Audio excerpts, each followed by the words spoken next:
What is up, chat?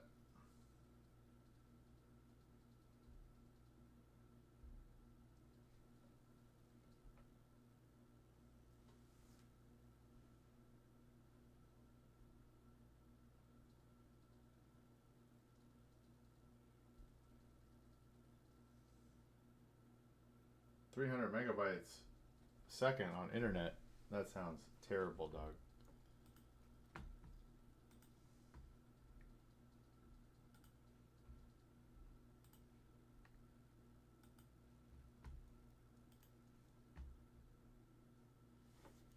I am not on here. Oh wait, I'm not live here either.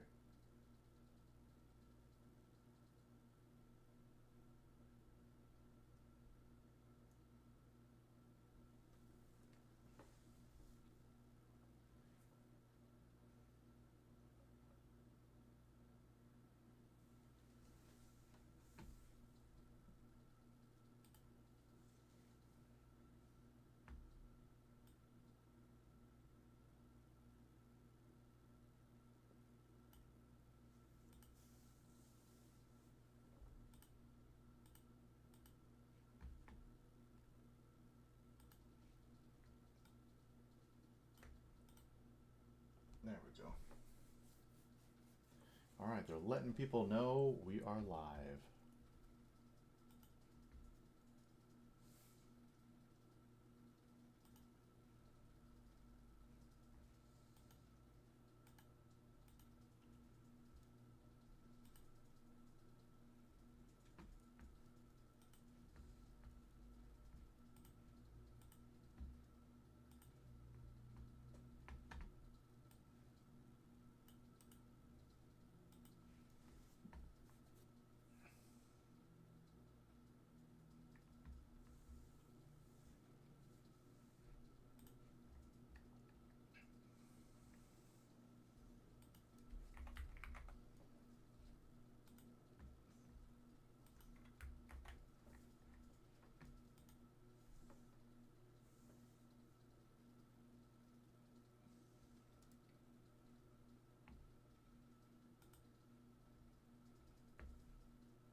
Hey, what's up, CJ? Welcome. Welcome. I'll be doing a battle or whatever here soon, but I'm setting up my Twitch and YouTube and everything else lives as well.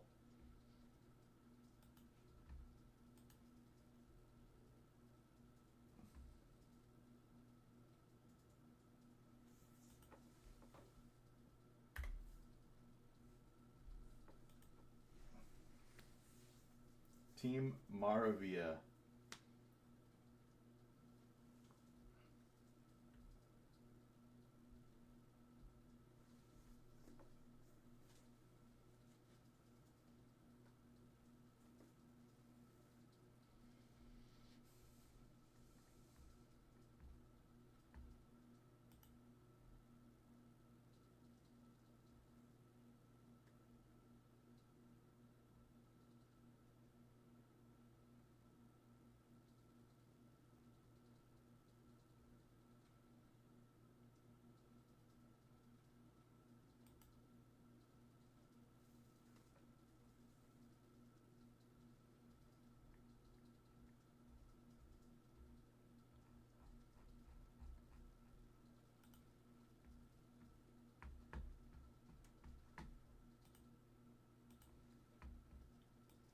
I do love the bulldog. I do love the bulldog.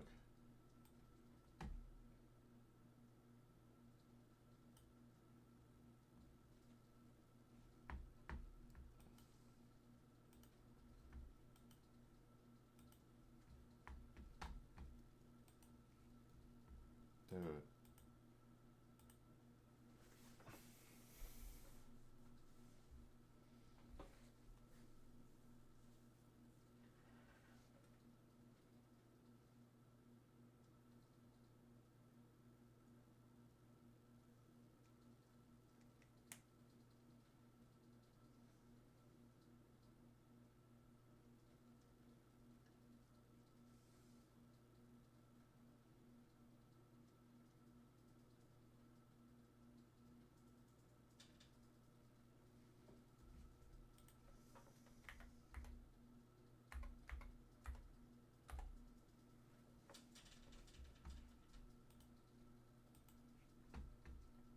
All right.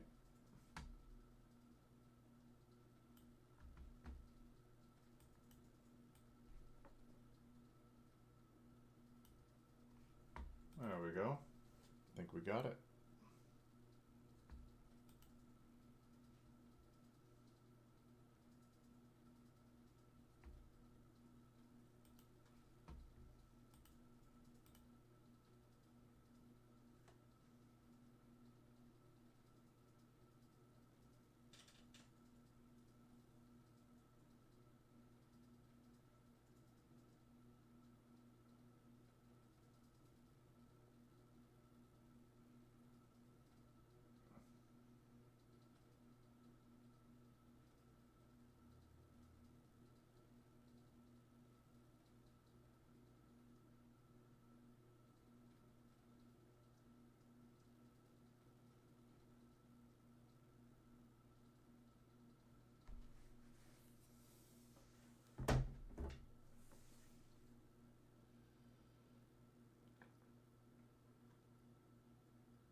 All right.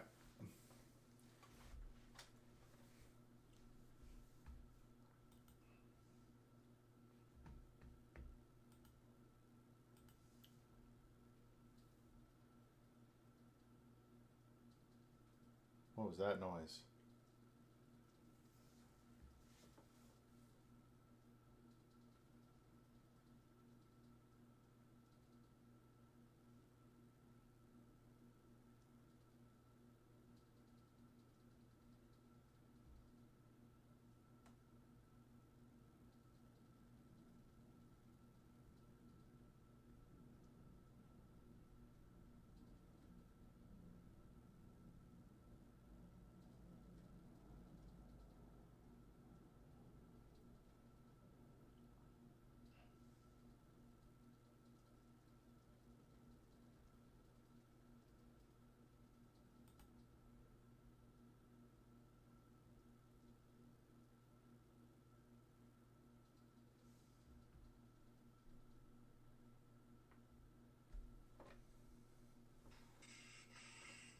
Yo, what's up, Perfect?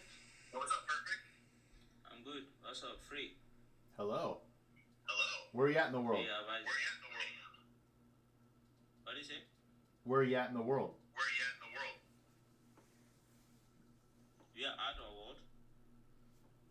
Um,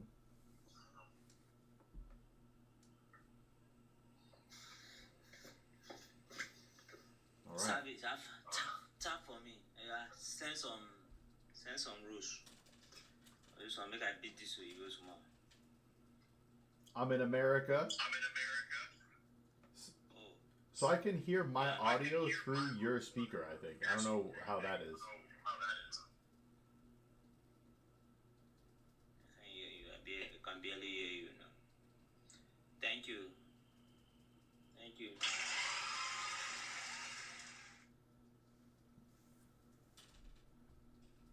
This is Savage. Your coins no plenty. No be send big gifts. Nah, you see, say you don't do level 1. As you don't they send gifts now. You don't do level 1. Sharp, your level don't open.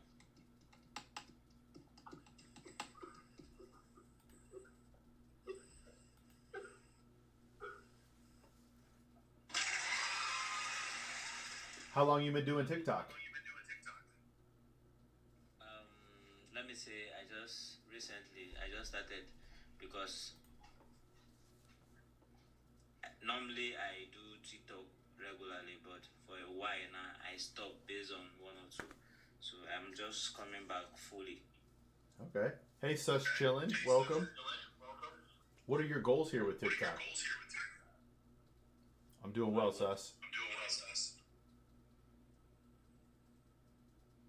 I also stream on YouTube and Twitch. Are you just on TikTok? Perfect.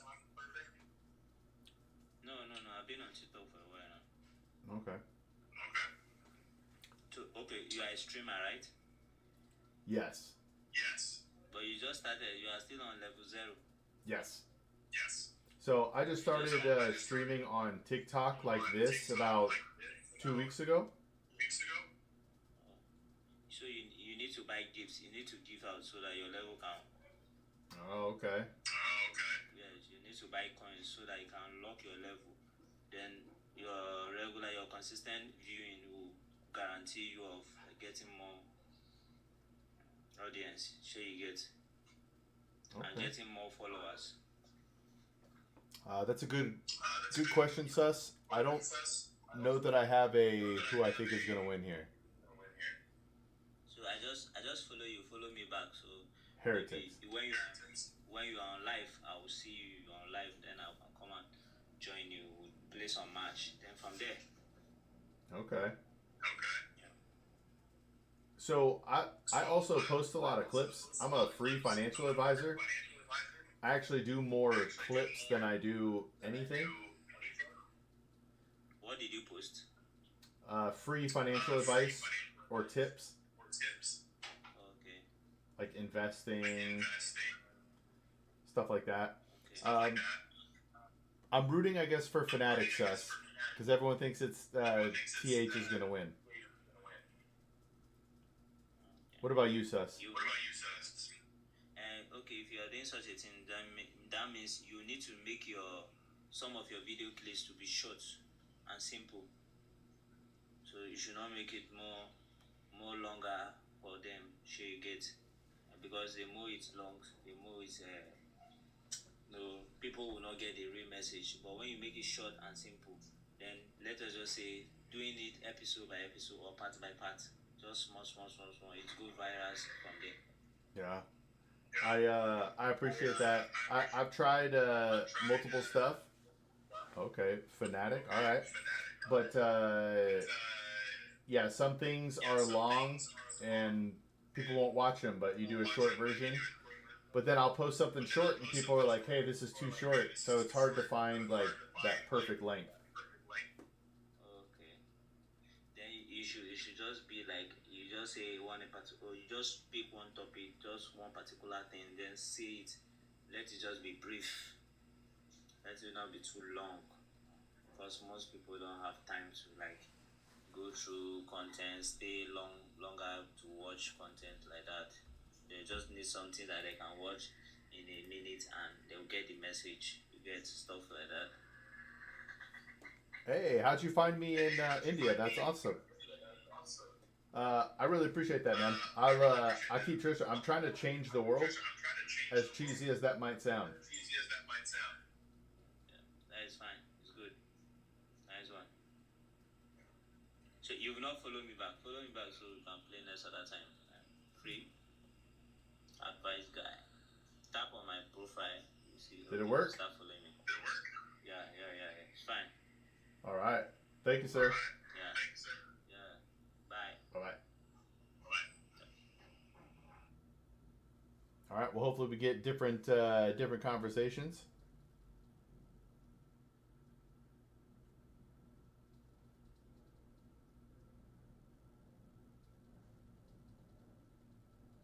Just checking Valor streams. That's what I'm talking about. I do love Valorant.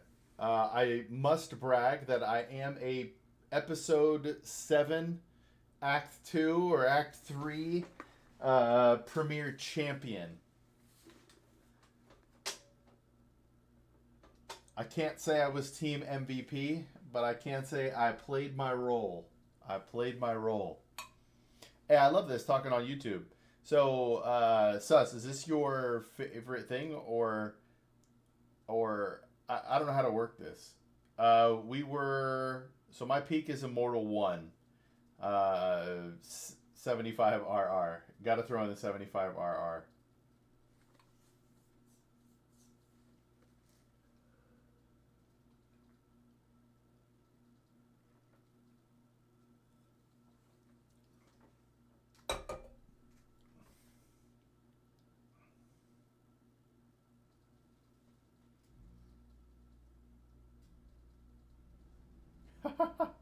Nah, my friends are better than me. My friends are better than me for sure.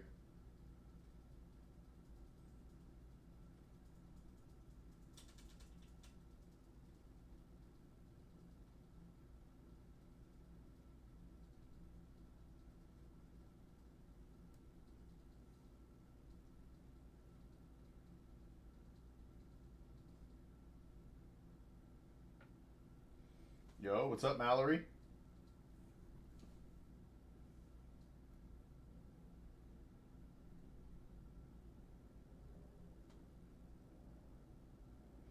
Dang, Mallory left, but her thing says "Let go and let God." It's pretty good. It's pretty good. So, uh, do you get into anything else, Sus? Because while I do have some Valorant, I definitely do some other stuff. Let me go with just a female Valor player in Mumbai server. There you go. What brought you to this one specifically? I talk personal finance. I just also happen to be a Valorant fan. I love Valorant, to be fair. Oh,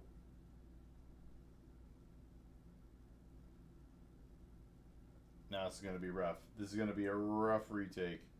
Or, I'm sorry, a rough hold. Yo! Oh, I thought that was going to get two.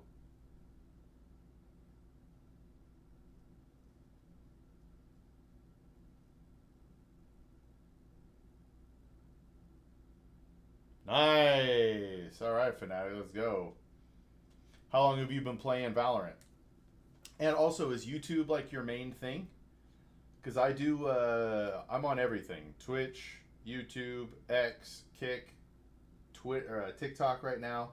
But TikTok is the alternate stream. Or did I put that up? Yes, I did. Yes, I did.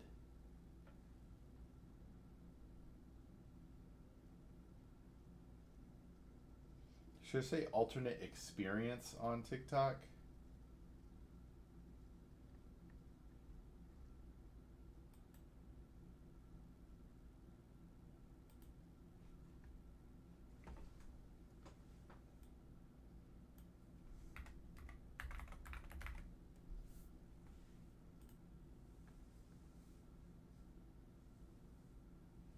No, it's a little small, a little big now.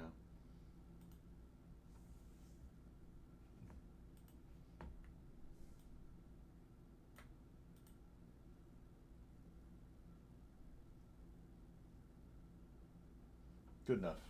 Good enough. I am 12th grade. Should I start trading after college? Honestly, depending on what you mean by trading, you should. You're in India, so everything I'm saying is based on America. I don't know the rules in India, so I can't really tell you all that. But if you were an American, I'd tell you you should start investing as early as you can, assuming your parents are down to help you get an account. And from a minor, you could start investing with custodial accounts, but you can invest while you're in college. But the most important thing before even thinking about investing, which is step number 4, is the first 3 steps, which are universal.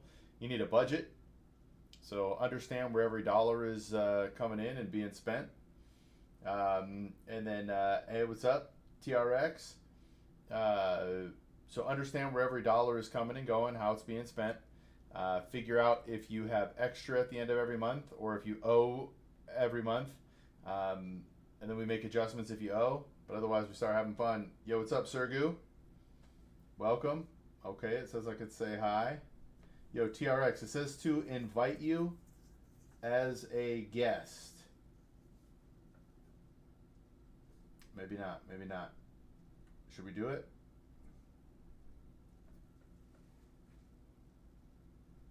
Does that make sense? Shilling or chilling?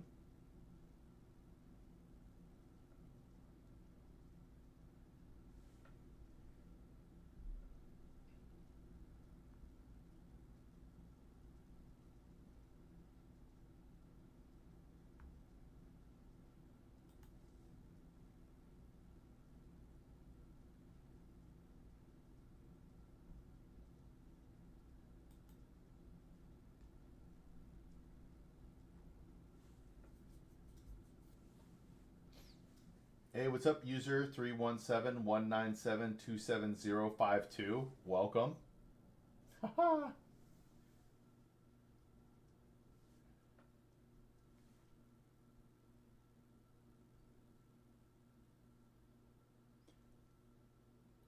So how long have you been into Valorant, Chilling?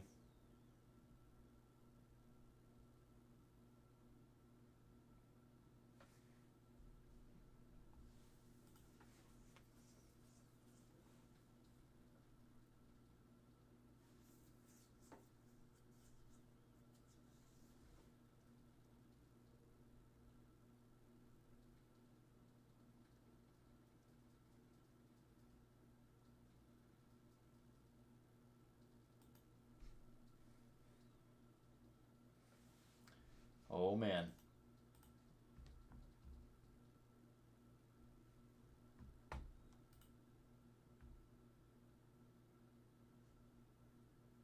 Where is interact?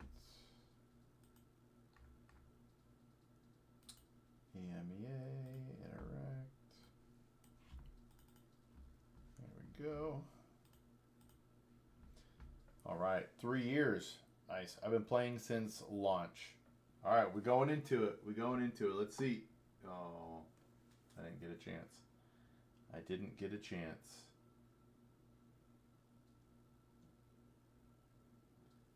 That would have been cool.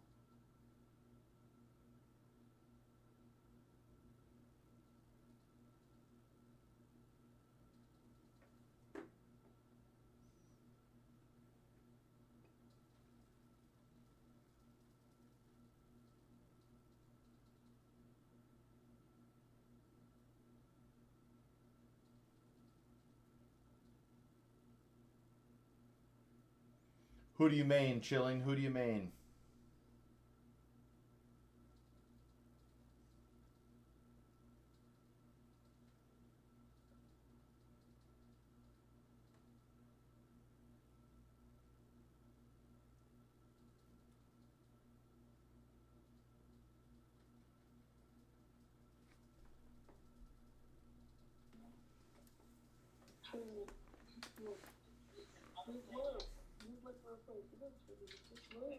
Wait, didn't I talk to you guys before? No, you never talked to us. Wait, are you guys just kids? Uh-oh. Yeah, you guys are just kids. Get up out of here. Yeah.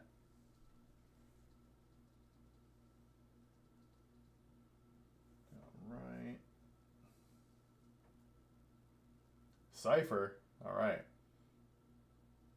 I couldn't tell you specifically how it's different, but there's some federal oversight here in America. Some states do a little bit of their own thing as well. So it's just interesting. Hey, welcome. I don't see a name here, but welcome. Oakley, welcome. I'm a financial advisor. I'm just trying to help people. So in a sec here, we'll be going around starting to have conversations and trying to help people with their finances on TikTok. Uh-oh. Hello? Is that your real place behind you? All right. That's weird.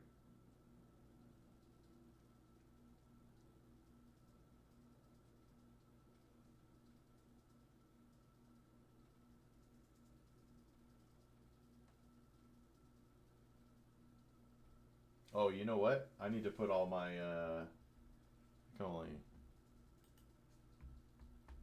I need to put my video up.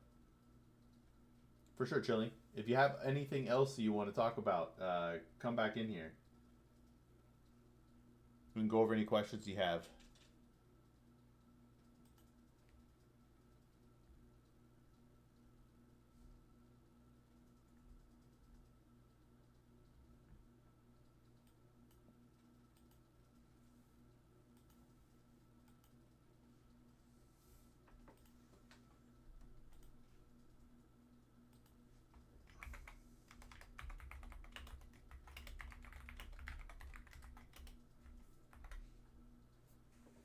Bum, bum, bum, bum.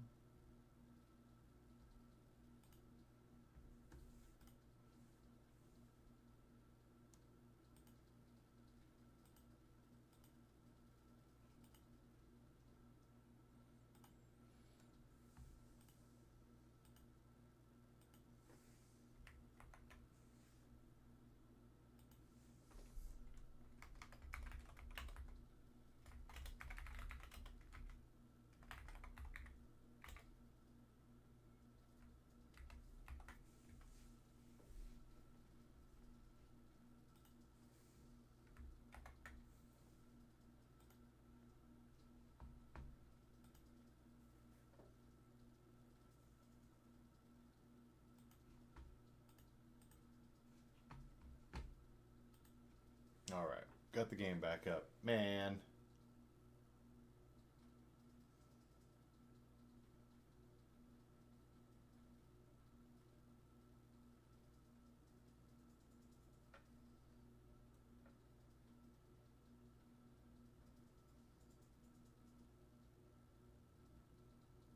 Oh man, that's a huge kill.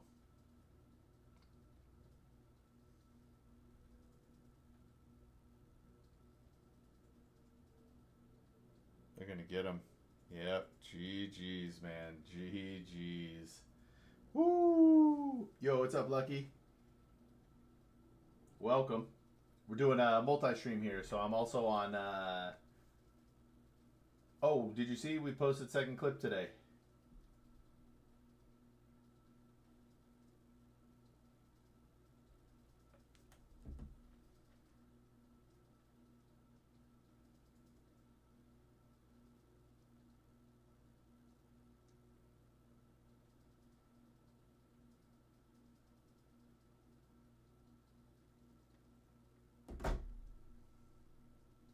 All right, we do an invite here soon, I think. Yeah.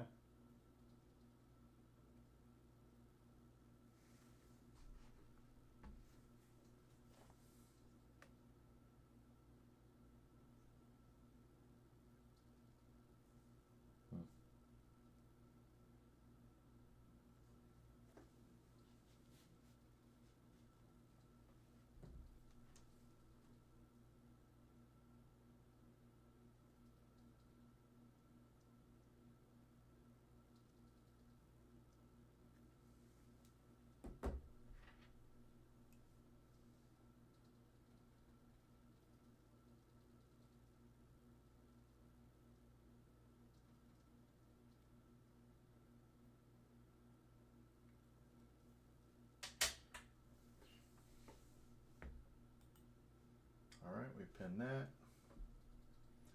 All right, let's go and see about inviting somebody.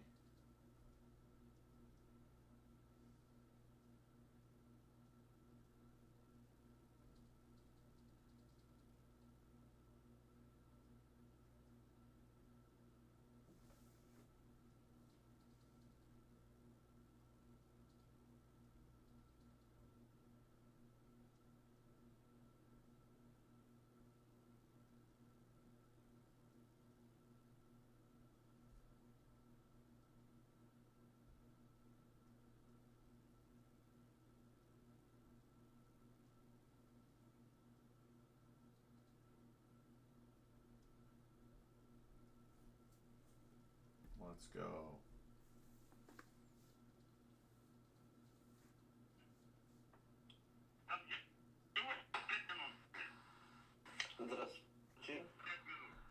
Uh-oh.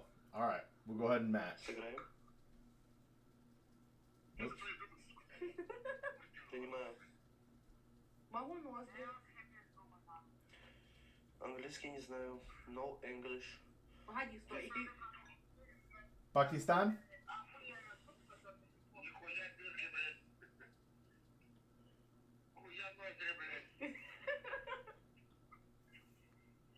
Pakistan? Last, public last. No, Russia. Okay. А это мне. Это мне. Спасибо, Роба. Hey, welcome, Jocelyn. Рода. I'm a financial advisor. If you have any questions, just here to help.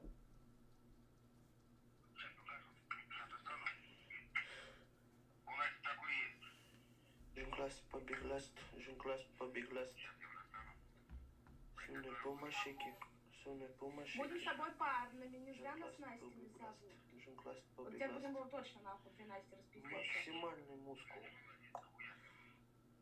Натуральный блондин. Кто там? Это я, почтальон Печкин. Пришла повестка о вашем мальчике. У меня такая же есть, только фиолетовая. Ставим лайки. Кому не сложно, дарим розочку. Кому не сложно. Видал? Охуенная вещь. Только что, правда, упала, даже не разлилась. Ставим лайки, дарим розочку. Спасибо Только что тебе, упала и не разлилась. дружище. Не забуду твоей доброты.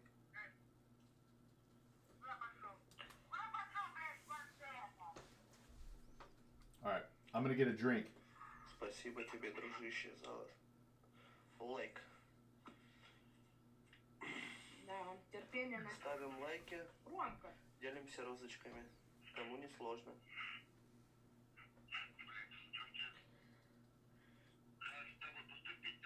Alright, get a drink. Ставим лайки, делимся розочками. Видали задницу? Ставим лайки, делимся розочками. Кому не сложно. Подписываемся, подписываюсь взаимно.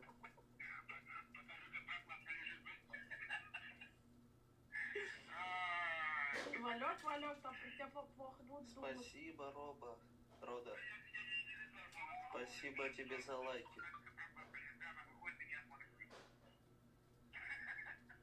Ставим лайки, делимся розочками.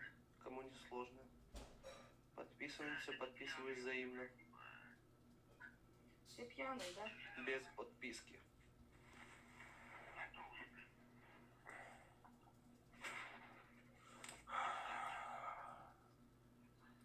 Ставим лайки, делимся розочками. Подписываемся, подписываюсь взаимно. Кому не сложно.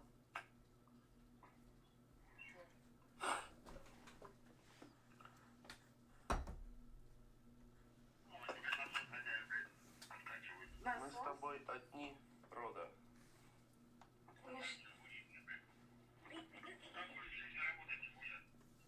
Нормально. Ставим лайки, подписываемся, делимся розочками.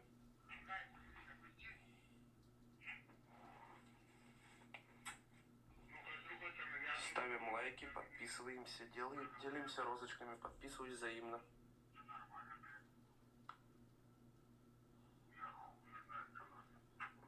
Не проходите мимо. Спасибо тебе, спасибо. Спасибо тебе, ТКК, злой мамашник. От души тебе.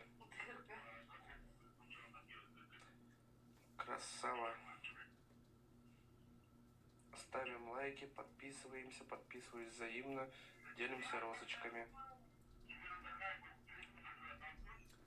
Have you ever been to America? Подписываюсь взаимно, делимся розочками. Спасибо за подписку, сейчас подпишусь на тебя. Does anyone in chat speak English? Теперь друзья. That's okay. That's okay. 9, 8, 7, 6, 5, 4, 3, 2, 1, 0. Победа.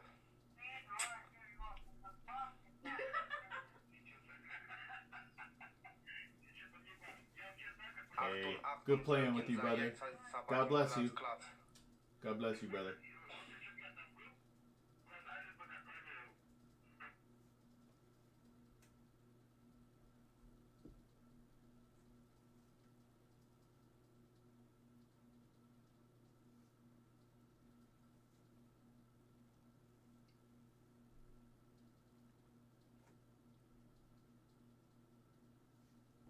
Yo, welcome, Ethan. Hello, Nawaz. K Wolf, welcome. Hey, where are you at in the world?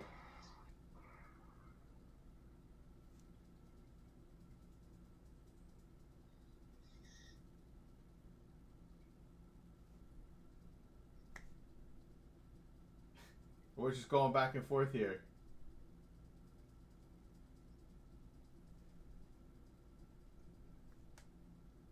Alright, he left. That's unfortunate.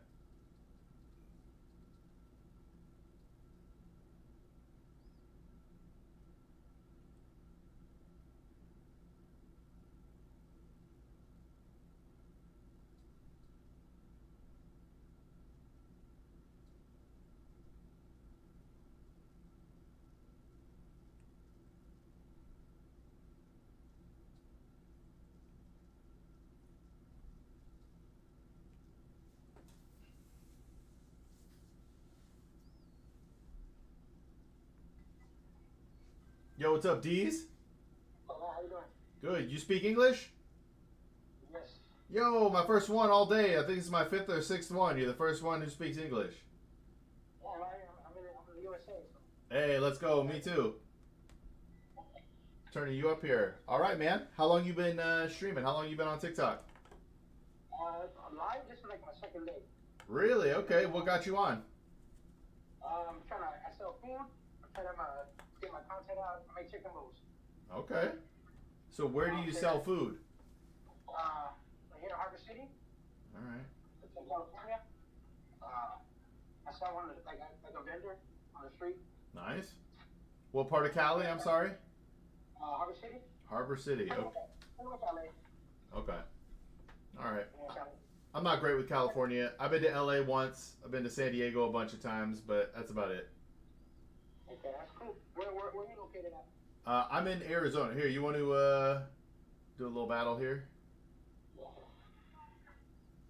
So I'm in Arizona. I'll be in California in October. Do you stream on Twitch as well, or just TikTok? Just TikTok right now. I'm really getting started. Okay, I dig that.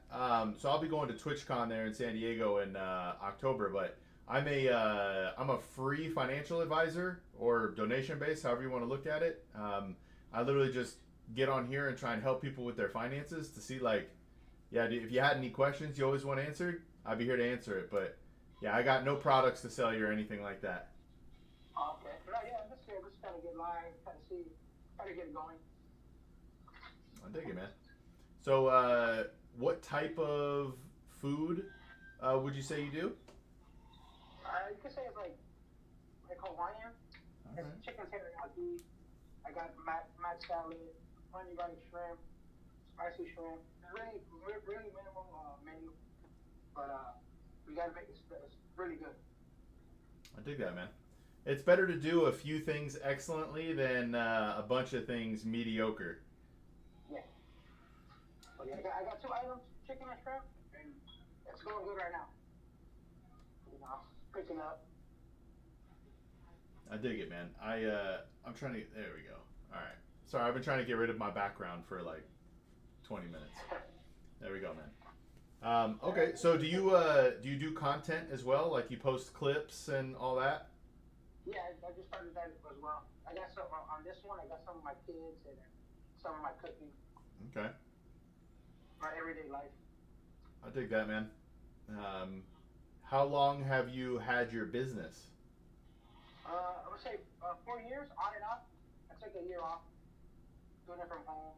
But yeah, about 4 years now. But I would like to expand it more, you know. Yeah. But yeah, 4 years just doing this, making bows. My kids love it, you know. They love it. Where do you want to expand to? I want to stay in Cali at the moment, you know, around here. I would like to open up a little food truck. You know? Okay. Yeah, it's kind of a neat little bit way to expand your business. You can be anywhere, anytime you need it. Yeah. I want to do more events. I want to do more caterings. I have caterings, but I want to get out there more. Make it like a bigger part of the business. Yes. Yeah. It's guaranteed, right? It's different. Yeah, like guaranteed. I want to work my hours and spend more time with my kids. Yeah, man. That's part of why we did this too. Yeah. Like everybody does, you know, they want to spend more time with their family. Yeah. Do you know what Vanguard is? Vanguard? No.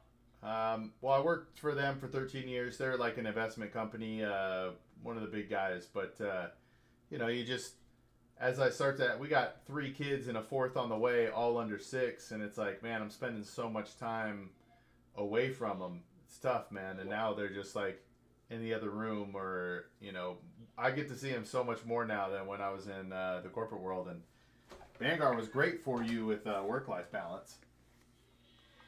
That's good, you know, because I used to work in the kitchen for about 9 years, and those hours are rough. Like, I get there early and prep, you get a 2-hour break, and then that 2-hour break, you know, you can't really do the job because you got to drive back. Yeah. I pretty much stood there for 2 hours just laying around, and then get off at 10. By the time I get home, they're already sleeping. Man. You know?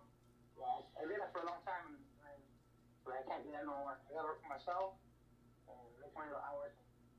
But yeah, there's sometimes where I do slack off and get lazy, you know? It's human nature, I think. So, like, I gotta start pushing this somewhere out there and do what I gotta do.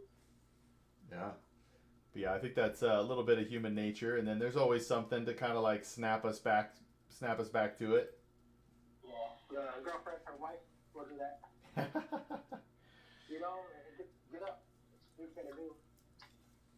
It's kind of history, you know, you're allowed to be back, and you're like, yeah, it's kind of neat. My wife does all of our clips, so like if we have a financial conversation, she'll chop it up into something and post it up, and then she'll throw it up on TikTok, Instagram, Facebook, YouTube, like wherever you could think of. She throws it up from these, but that's like her kind of impact to the business. It's kind of cool. So yeah, it's pretty cool. That's what my wife, my girlfriend, she does mini pancakes. Okay. So pancakes on the weekends. So it's really cool. Like we kind of do a little business. We got a taco plancha, you know, for the tacos and stuff too. We haven't really pushed it out, but we want to do more cooking around the area. I dig it, man. I don't know. Like I feel like the play for a lot of people now is like you got 3 excellent things that this is what we make. You want 1, 2, or 3, bam, I'm gonna slam it and it's gonna be fantastic, and you know it. I don't know, because then like my wife, it's really funny, man. She's the type, she loves your number 1. She knows the number 1 is gonna be a 10 out of 10. She knows it, but for some reason she wants to get the 7. She's got to try the 7 tonight. And I'm like, all right, you know you love the number 1. Why don't you just get the number 1? But then she'll try the number 7. She'll be like, oh, it's good, but I wish we would have like done the number 1. It's like, yeah. So like I don't know, too many options give people too many ways to be maybe disappointed, but maybe I'm thinking about it wrong. No, you're 100% right. You know, I got so many things, and I'm gonna stick to this one for right now. You know. Yeah. So you have I know you said that was your favorite dish. Like for the business, do you have a favorite dish you like to make outside, like a specialty dish that you love? I like to make spam fried rice. Okay. I'm pretty Really sure. simple. Go ahead. Really simple to make, and it's like all the flavors just go together with the mixed veggies, with the spam, with the rice, with the soy sauce. It just goes good, and it goes good with everything. Little sriracha on top. Oh yeah. Really good. My wife's family, I believe, was way into that. So when you said that kind of hit home. I've never personally had it, but my wife said her dad used to make this stuff, and she loved it. Like I said, it's really simple. Like 2 cans of spam. Well, we like 2 extra little spam. Oh yeah, get a little protein. Yeah, so all that's really good and you can make a lot. It's pick at it all day. The kids pick at it. You know, they make the soft little plate. That, and then I also make chicken alfredo, really good. How do you keep it? Okay, so how do you make it so that your kids will continue to pick at it throughout the day? Because like we'll make stuff, and for like 3 hours, the kids will kind of eat at it or pick at it. But once it reaches a certain time, man, I don't know. It's like they just see it there. They just don't want to eat it now. So I don't know. Honestly, I leave it on the stove or I leave it on the counter, and it's like I put it in a bowl, so I'll cover it, and my kids eat a lot. Looks presentable. Yeah, so my kids will just come get it, a little plate, make it, and they also have their little friends over and they eat it as well. Yeah. So by a couple hours, 2 hours, everything is gone. I dig that. But Man. it's here. I don't want to say if they're hungry. This food right there. Yeah. Hey, did this might be cheesy, but has anybody given you kind of like their tips for TikTok? You seem to already kind of do it naturally, but like when you connect with somebody, just stay on with them, even if you don't speak English. Do a battle so that like the algorithm shows you stay on, and then as long as you do that, you should be okay. And then like this, if it has a good conversation, you keep it rolling. But I just like to pass those forward because at the beginning, if I didn't speak English, I was just kind of like, yeah, let me move. But they're like, no, don't do that. Like, just sit there and hang out. It's like, okay. But I thought, the audience would be like, I don't know what's going on here. But They just start each other like. yeah, I try to talk to them. Had that right now, and then he's from Pakistan. Yes. I'm like, oh, like all I can say was chicken. You don't understand chicken. Yeah, man. They're. Like talking to you, like it's a regular conversation. Like have other people that they don't speak English. Like all the English people, all the English speaking ones. I'm surprised they don't put us together, but I guess that creates, some potential opportunities for content or like imagine if you knew, man, I forgot what language they speak, but Uru? It's Urdi? Anyway, but imagine if you knew it. Yeah. So you pop in there and they're doing that and you're like, oh, and then you said something and they're like, yo, like that's great content. If you learned even how to speak one basic conversation, that would be amazing content. Yeah, I will. That's all. I guess I'm new to this. I went on yesterday. Lost a lot of battles. I lost one battle by. I got smoked. Hey, it happens, man. But I don't know what this battle was at first. I still don't know kind of what it is, but it's all new to me. yeah, same. I'm still learning, man. I'm 2 weeks in, but it's fun. But good connecting with me, man. If you ever want to talk about finances or anything, or your audience has questions, just let me know, all right? I followed you, so yeah, I'll get back to you. All right. Thanks, brother. Have a good one, man. See ya. All right. Take a little break from there.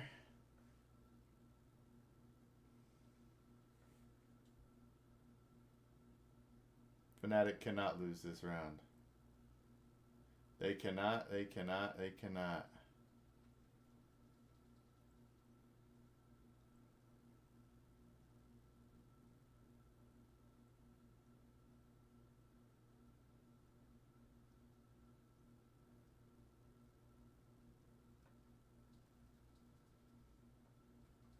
Yo, what's up?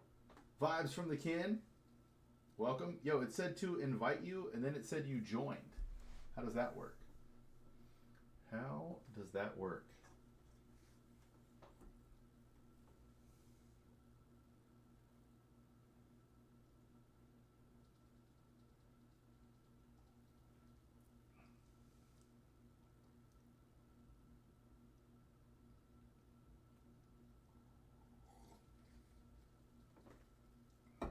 All right.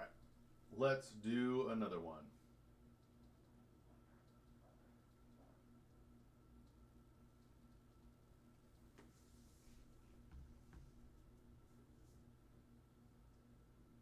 Oh. Oh.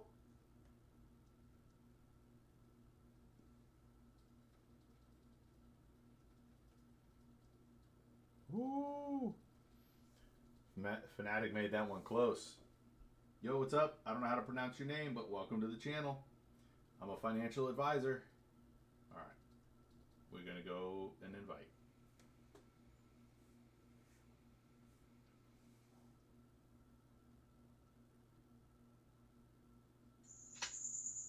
Yo, what's up, Opni?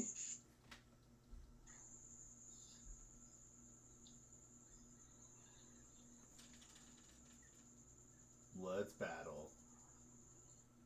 Pakistan?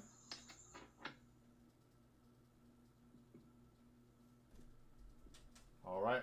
We hang out for a little bit.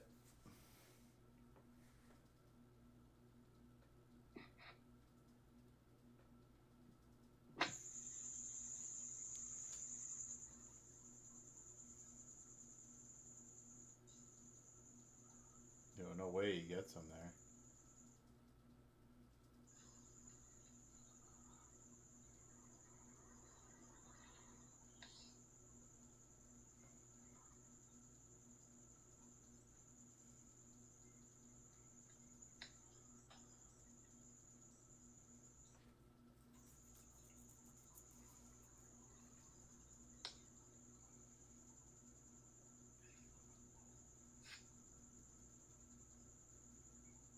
Dude, the way they play the angles in this game is crazy. Do you know Valorant?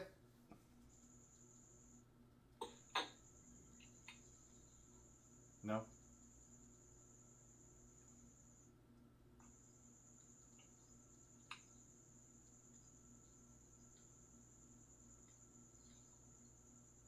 Woot goes down. Gravitational welcome. I'm a free financial advisor. Coach Luke! Yo, I'm Luke. What's up, Coach? Aw.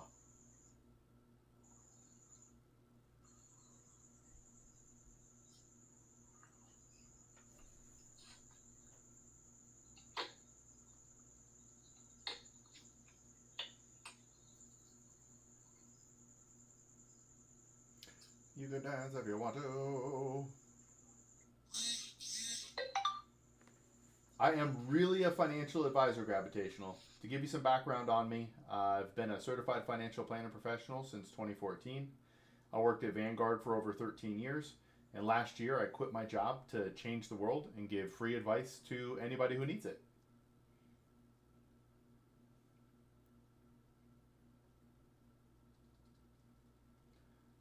My man went blurry. My man went blurry. Yeah, hit me with your question. Let's go. This is what we're here for, Gravitational. Let's go. TikTok question. I'm also on Twitch, X, Kick, YouTube, everything you want, Gravitational, but I got you on TikTok right here. By maxing a Roth 401k, what counts as my contribution limit? So it's still your 401k contribution limits.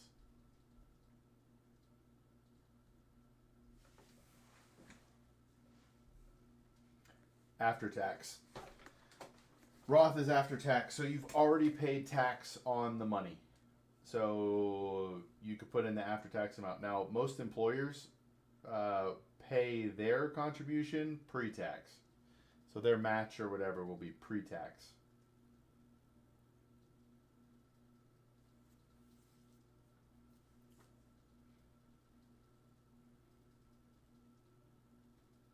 Essentially, yes.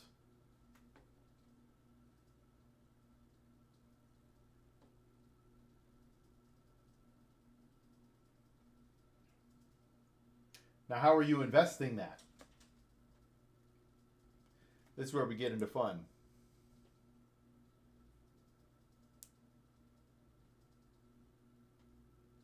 S&P 500, that's it? All right. Because my only thing is, with the S&P 500, you're missing out on all small and mid-cap stocks. You know, for the last however long, that's been fine. But for, history, history is no guarantee. But small and mid-cap stocks have been what's performed better. in the stock market historically, just not over the last 12 to 15 years.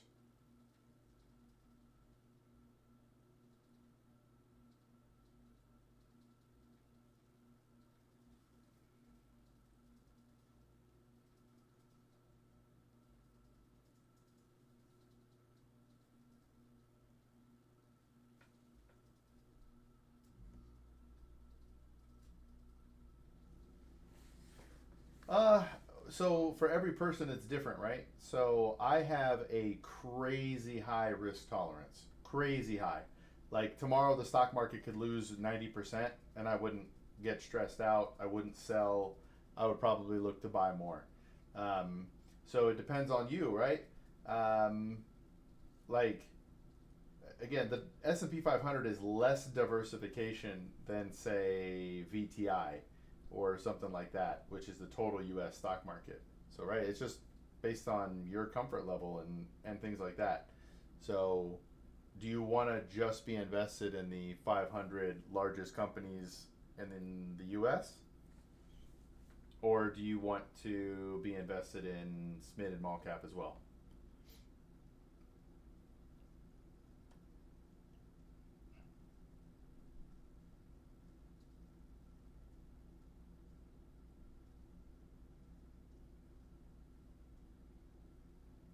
But I definitely think you should diversify. That's my feeling. But less diversification means more potential upside. Do you think they're headed in a different way? Oh, okay. So you think that will continue for how long? Right. That's the question. How long will it stay that way? Because if we're talking about a 40, 50, 60-year investment, what you, I think, are saying is you actually fear, what is it called, an autocracy, where the corporations run America or the government or whatever. So I think we're pushing back against that. I think the people are pushing back against corporatocracy. Man, what is that called? It's not kleptocracy, right? I can't think. But if we don't, you think those companies will continue to take over, and you might be right. But if you're wrong on that bet, then yeah.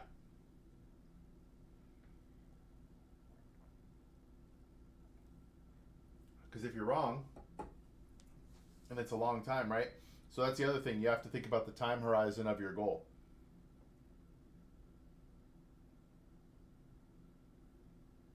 Man, Fanatic is just crashing out, bro.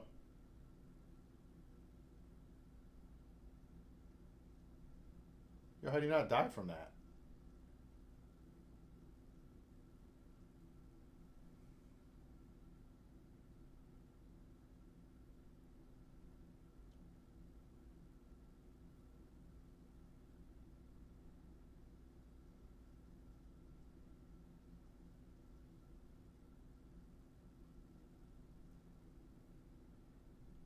Absolutely.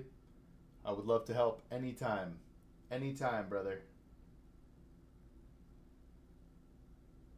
I also have clips and full-length videos if you'd like to watch.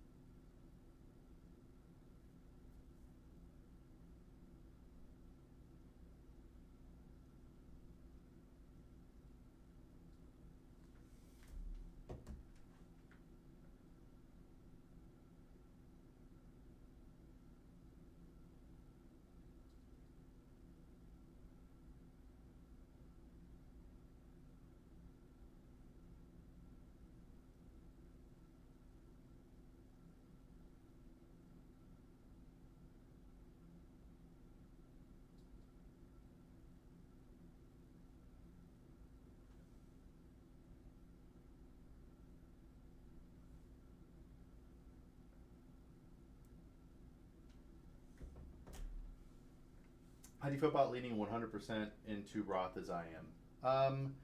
Okay, so there are good and bad things. So I don't know how old you are. I'm going to assume you're young. and not towards your earnings peak. So essentially you will actually run into a cost benefit analysis of when it makes sense for you to stop contributing to Roth, because the whole point of a Roth is that you are getting the gains tax free. But if your base, Marty invites you to go, so I'm going to do this. Hey, what's up, Marty? Hey, what's up, man? How you doing? Good. Hey, what's up, Nonchalant? All right, let's do it. What's good, bro? You guys are about to demolish me, bro. Y'all might with me, bro. I'm not gonna lie. Hey, Shelly. Hey, I was just explaining something to somebody about investments. You cool if I finish that? Go ahead. Yeah, for sure. All right. So once you start making more money, a Roth doesn't make sense because you get taxed on it and you start at a lower level. So even the growth and then being able to keep that tax free won't make up for it in the long run. So you have to figure that out, gravitational, of where's that income limitation. And it just so happens it's around where you can't make contributions anymore as an individual. So it's kind of interesting that it works out that way. Hey guys, how long you been streaming? Man, this is like my third day, man. Nice. All right. Were you doing clips before that? Honestly, bro, I just recently unlocked like my live on TikTok. I don't know how. So I just opened it, and my first live, I ended up like getting 103 people in at the same time. Wow. Everybody Just when you was started? So I just been doing it ever since. Man, so right when you started, you just had 100 people pop in. Dude, that's crazy. Mm-hmm. Watching me live consistently, bro. Wow. So I just been doing it ever since. Okay. What about you, huh? When you start? So I started doing this about 2 weeks ago. I post clips and stuff, but I'm a free financial advisor. So I just essentially do these things to... I don't force it. So if somebody doesn't want to talk about it, we don't talk about it. But if somebody has questions, we talk about finance. And then, yeah, I've been doing that for about 2 weeks. Okay, that's cool. Yeah, y'all definitely gonna beat me. I'm at 0, man. Our boy Marty is smoking us. Man. Live will end. I'm literally on it right now.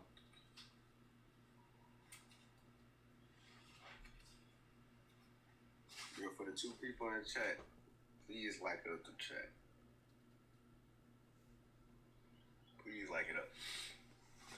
You ain't got to, but if you want to, Thank you so much for please like the chat. Yeah. Give it a like. Give it a like. Coke Zero. It's gonna Welcome. be- All right. So what's a topic that matters to you guys? What's important to you guys? TBH, I just saw you yesterday. Last night. We were just chilling last night, bro. What'd you see? We were just chilling, yeah. First cousin, you my first cousin. You already know that, though. Who lied about that? Who tried to make it seem like you was doing something, bro? They just insecure, bro.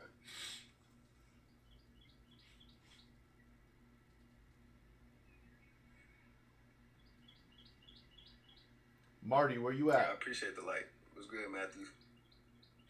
I will. Thank you so much. I will hopefully get some sales. Hopefully people buy some shoes today. Where are you guys located in the world?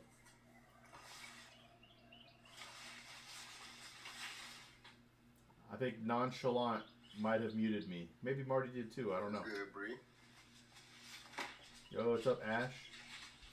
Yo, for the 3 people that's in here, y'all don't have to, like I said, but if y'all can, y'all Jace, please, welcome. This is my first battle ever. This is your first battle ever? I'm trying to start off with a dub. My fault. My man's got me muted. My fault, man. What's good, Emily? think that was Ash that I know. Just trying to find these specific hands.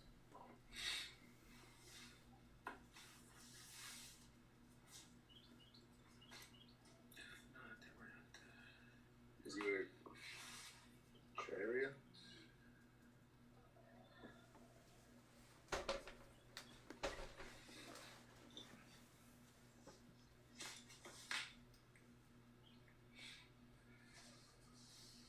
No, we're just gonna try these on. Just gonna try these on since we're here. Let's go, guys. Come on. All right, Okay, I'm just taking place. that's smoke. I'm out. These guys don't want to hang out. You go home. Appreciate the battle. You too. Yep, have a good one. You too.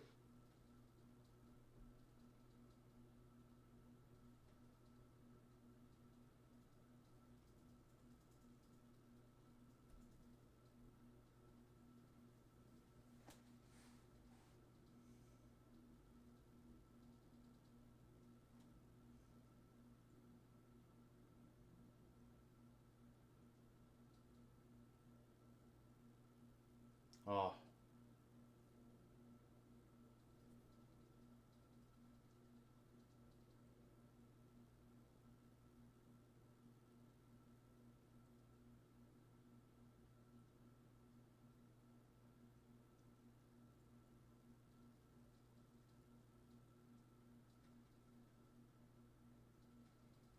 Man. All right. Let's go to the next one.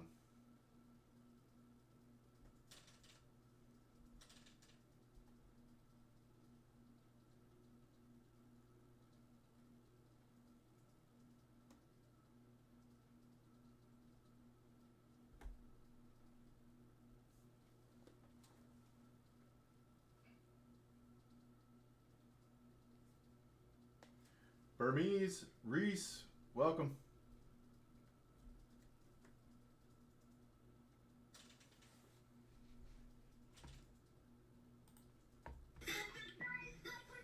What's up, Stephanie? Hi, how are you? I'm doing well. How are you? Good. Hey, so I mean this in the most loving way, but are you white, married to a Mexican? Oh, okay. I'm white, married to a Mexican. So, I am married, but my husband's actually Honduran. All right, all right. So, Honduran. okay, well, not white. All right, not as close, but hey, Reese, I would love to help you. What advice do you need? Hey, Stephanie, if it's okay, I gotta learn how to speak better about this. But I'm a free financial advisor, a fiduciary. I have no products, nothing like that. I worked at Vanguard for 13 years. I quit my job last year to just give advice to people who need it. So that's what I do in chat. But if you had any questions, I would love to. Otherwise, we can talk about anything. I really don't care. I'm good. All right. So how long have you been streaming? Actually, I'm going on 2 weeks today, actually. I'm about 2 weeks. I've heard it's a mixed experience. What's it been like for you so far? Kind of like a mix, I guess. Yeah. You get the people who they join, but then they don't speak for like the 5 minutes. It's just dead silence. You're like, Yeah. okay, all right. They'll be like, where are you from? I'm like, okay. It's called safety. I do tell people, because I'm to use free advice guy and to tell people I'm a certified financial planner, people have to like know about me. But I definitely agree. You can keep that stuff to yourself, because you never know. I'm just a military spouse, so like with that, it's like you can't really say exactly where that for safety. That makes sense, because you never know. But I'm from Mississippi, but obviously I'm not in Mississippi. Yeah, that makes sense. My buddy, my best friend is Air Force, or was. He's retired Air Force now, but I'm sorry, he's retired Navy. My father-in-law was retired Air Force, but right, they've been around. I was never allowed to know things until after. If he was stationed somewhere like just the base, that was okay. But if he was ever doing anything, I wasn't allowed to know until. Yeah, it's for After. their safety, so nobody goes after them. Yeah, it's a good system. Although it's always freaky when your buddy is going across the world and you can't know anything. So, sad but true story. Me and my husband, we got married, and 2 weeks after we got married, he was actually got deployed to Japan. Man, And I had 6 months without speaking to him. why? Just because he was being deployed, and they cut off all the communication for their safety. So I had no Wow. communication with my husband. Man, So I went half of our marriage at the very beginning without anything. dude, that's crazy. Wesley, welcome. Reese, ask your question for sure. So, like, what was the first? Did he call you one day randomly and you picked up like a number you didn't know, or how did that go? That first call after 6 months. It was kind of like, "Are you okay?" type thing. Because I mean, I dropped him off at the airport. He left, and then from there, 6 whole months, no communication, no email, no nothing. And then all of a sudden, I got a phone call at 2 a.m. in the morning. I obviously dead asleep, and I rolled over in his hand. I'm like, "Hello, are you okay?" type thing. So Wow. It's very scary at first, but when he told me where he was and he's okay, they cut off all the communication just for safety. I was like, okay, that made sense. And he was like, "I would have told you before if I'd known," but he had no Wow. time to just tell me where he was going or anything. So even the spouses don't know where their spouses are going. So you didn't even have a warning he was going to be gone for 6 months. It just happened. Nope. Wow. Knew his deployment was coming up, but I didn't know it was 2 weeks after we got married that he was leaving. Wow. That is pretty traumatic on a family. Yeah. Man. But you made it through. We're going to Bora Bora this summer to do our honeymoon. So we actually get to experience some kind of our wedding now. Yeah. So I'm excited for that. I dig that. Yeah, we went to Jamaica, but I really think the cool thing about the honeymoon is you get to leave like real world behind, and you just Right. chill out for a week in an unrealistic scenario. It's nice. It's nice. And then how long did you say you were married? 3 years. All right. Congrats. We've been married for a little over 7, and we have our 4th kid on the way. Okay, congrats. Thank you. But hey, if you ever need anything or have any questions, let me know. I literally just want to help people out. Okay. All right, thank you. Have Thank a you. good day. Have a good weekend. You too. Bye bye. Bye. All right, Reese. Where'd you go, brother? I don't know if you're still there, man. I don't know if you're still there, Reese.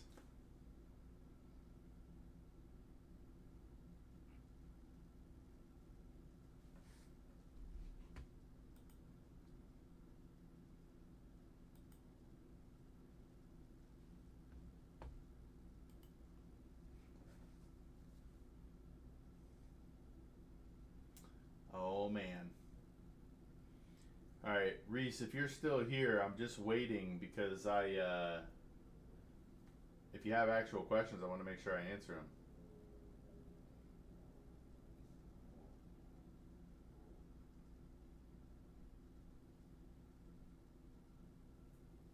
Yo, fun timer.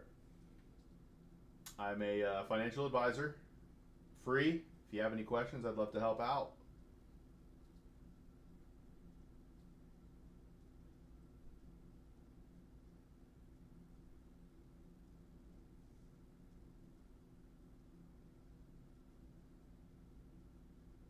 Man, fanatic fallen. All right, do we do it live? I'm not sure who's here anymore. I think we do it live. Let's go.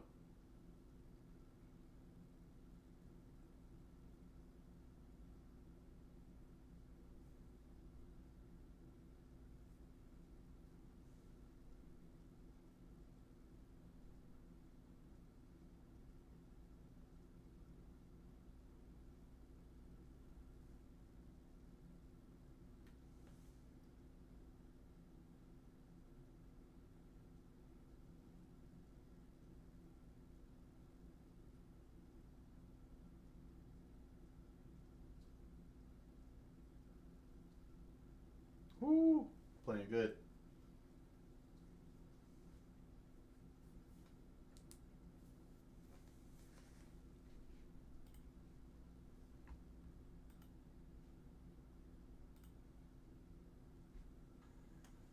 Hey, what's up, Rashid? Okay. Is that just a picture? Hello. Hello. We can do a little battle here. Yes. There we go. Are you in Pakistan? Yes. All right.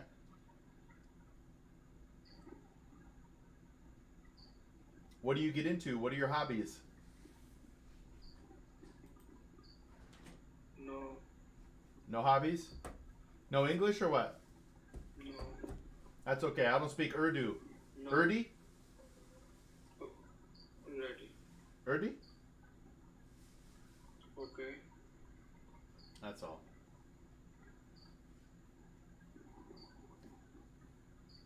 How long have you been doing TikTok? Hey, give me 1 second. I'll be right back. Yeah. Right back. Okay. Okay.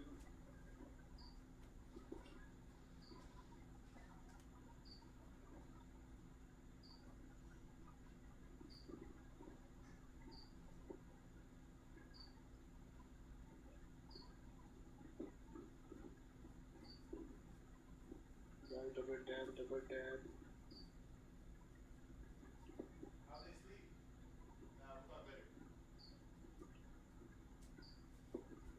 We'll talk later.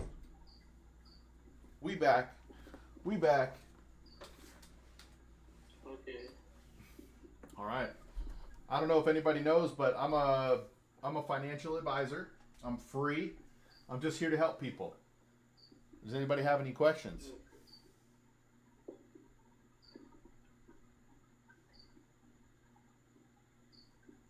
Okay, double tap, double tap.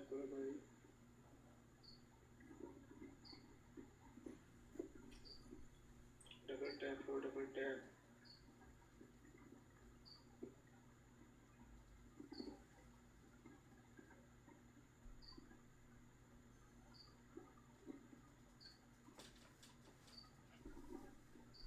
Are you trying to find your wife? No. Okay.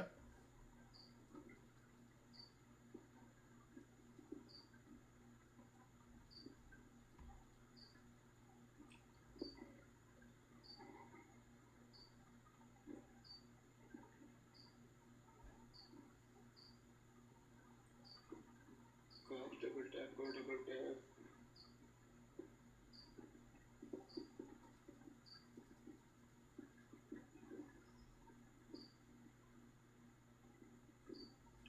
Double tap, double tap.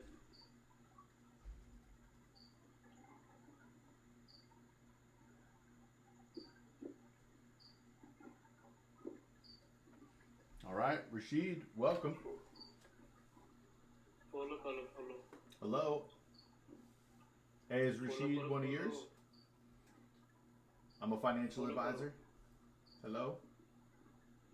Hello, follow karo. Man, Reese came in here and then didn't ask his question, man. He said he needed advice and then didn't ask a question, man. Ah, that's tough. That's tough.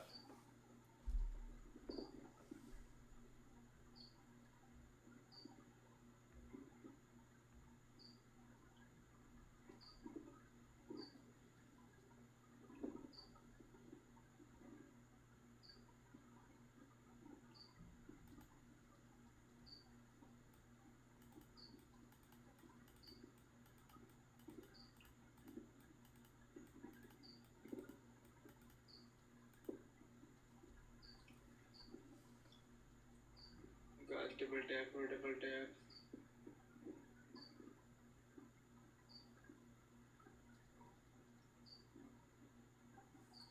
एक minute रहेगा sport थोड़ा रह गया double tap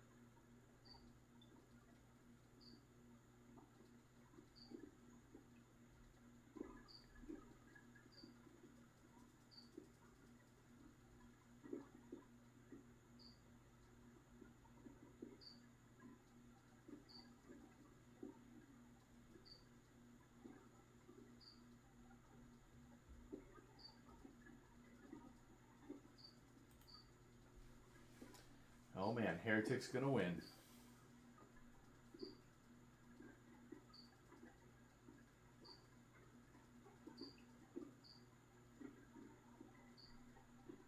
And there it is. Do you watch Valorant?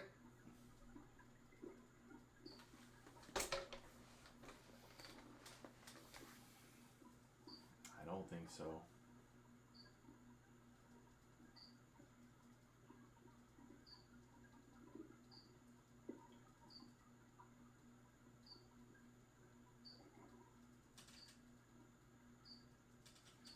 All right. Good to meet you, sir. Okay.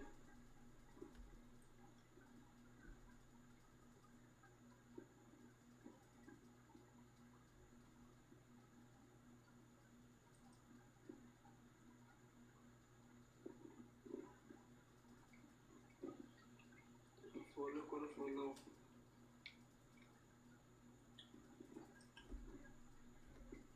Guys follow करो follow.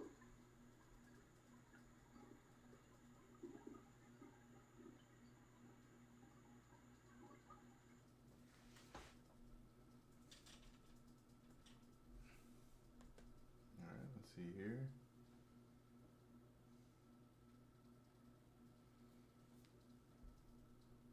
Having a talk on TikTok.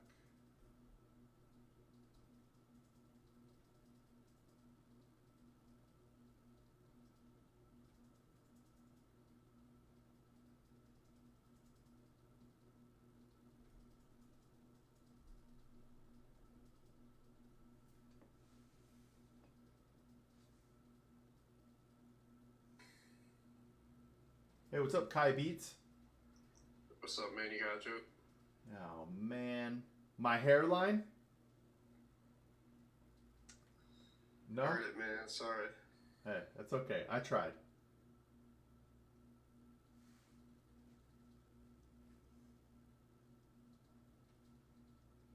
Man, was that a big streamer?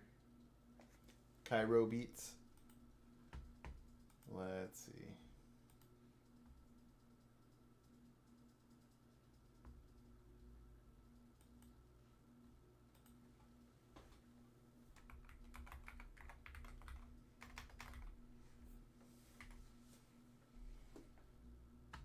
Cairo Beats. Yeah, I don't know if this is them.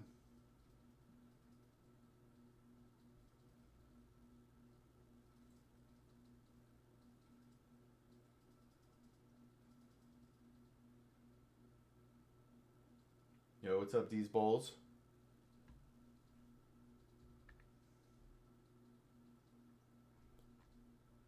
Man, I don't know if this is the person. It doesn't say they're live. Yo, thank you. You know what? I haven't liked my own live. That might be cheesy, but you gotta do it at least once, right? Gotta do it at least once? Alright, I did it at least once.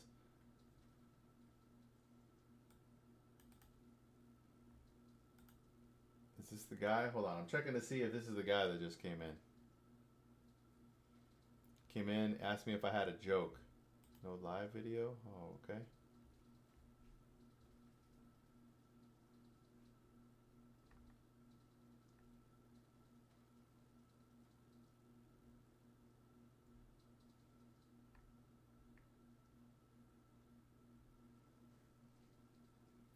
Nope. Alright, let's go.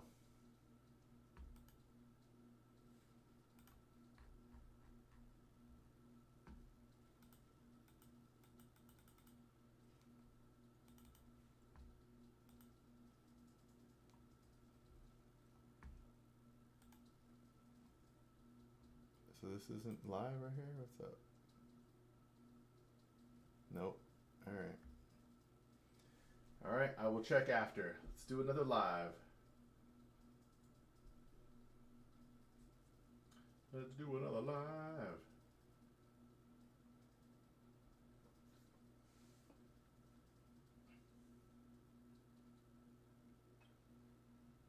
Wait, Kai Beats again.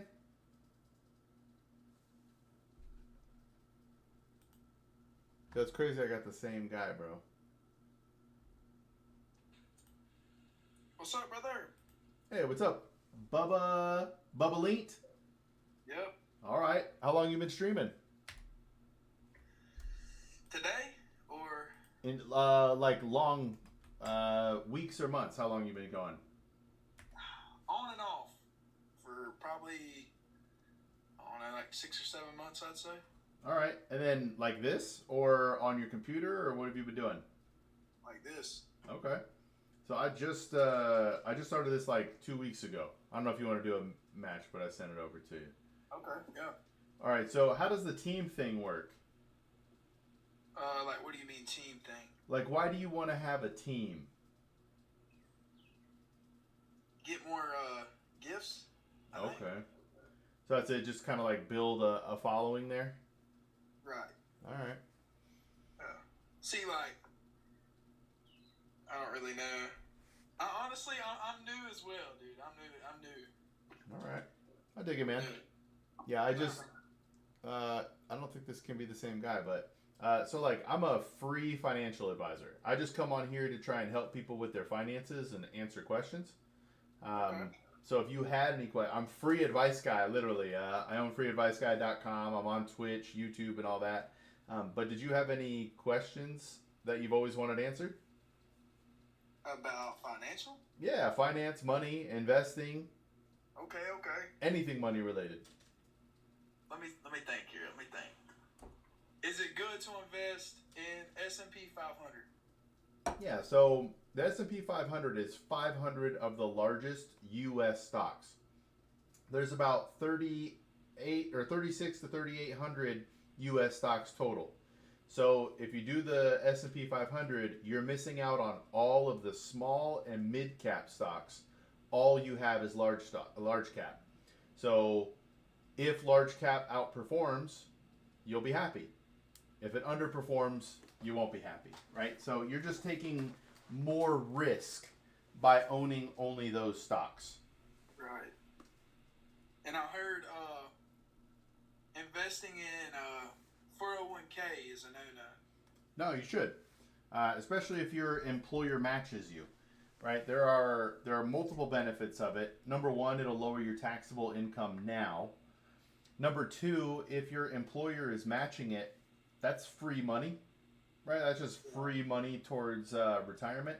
Now, there are schools of thought of people who say, hey, don't do most of your retirement savings inside of a 401k. Do it inside of a taxable account or even a Roth IRA, something like that. But the one thing is, if you look at it, like you're actually giving yourself a bonus of deferred comp in the future, right? You're going to keep taking out a little bit, putting it into your 401k, and then when you retire, you just gave yourself a $1, $2, $3 million bonus. And if you want to pay the taxes, you can withdraw it all right then, or you just keep pulling out a little bit every year as you need it. But a 401k is absolutely good for most people. But see, I heard that you can also lose money in a 401k. So what you lose money in generally is your investments. So in a 401k, because they're retirement, you're thinking that you're going to be investing for 20, 30, 40 years. And that is where people get kind of stuck.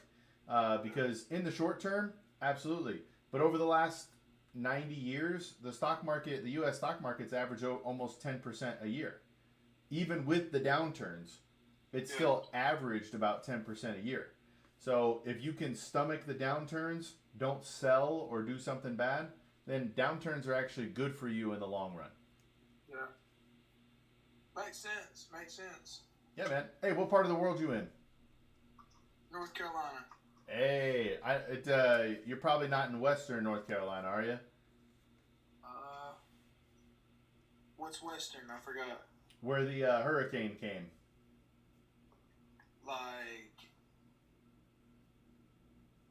Like Asheville?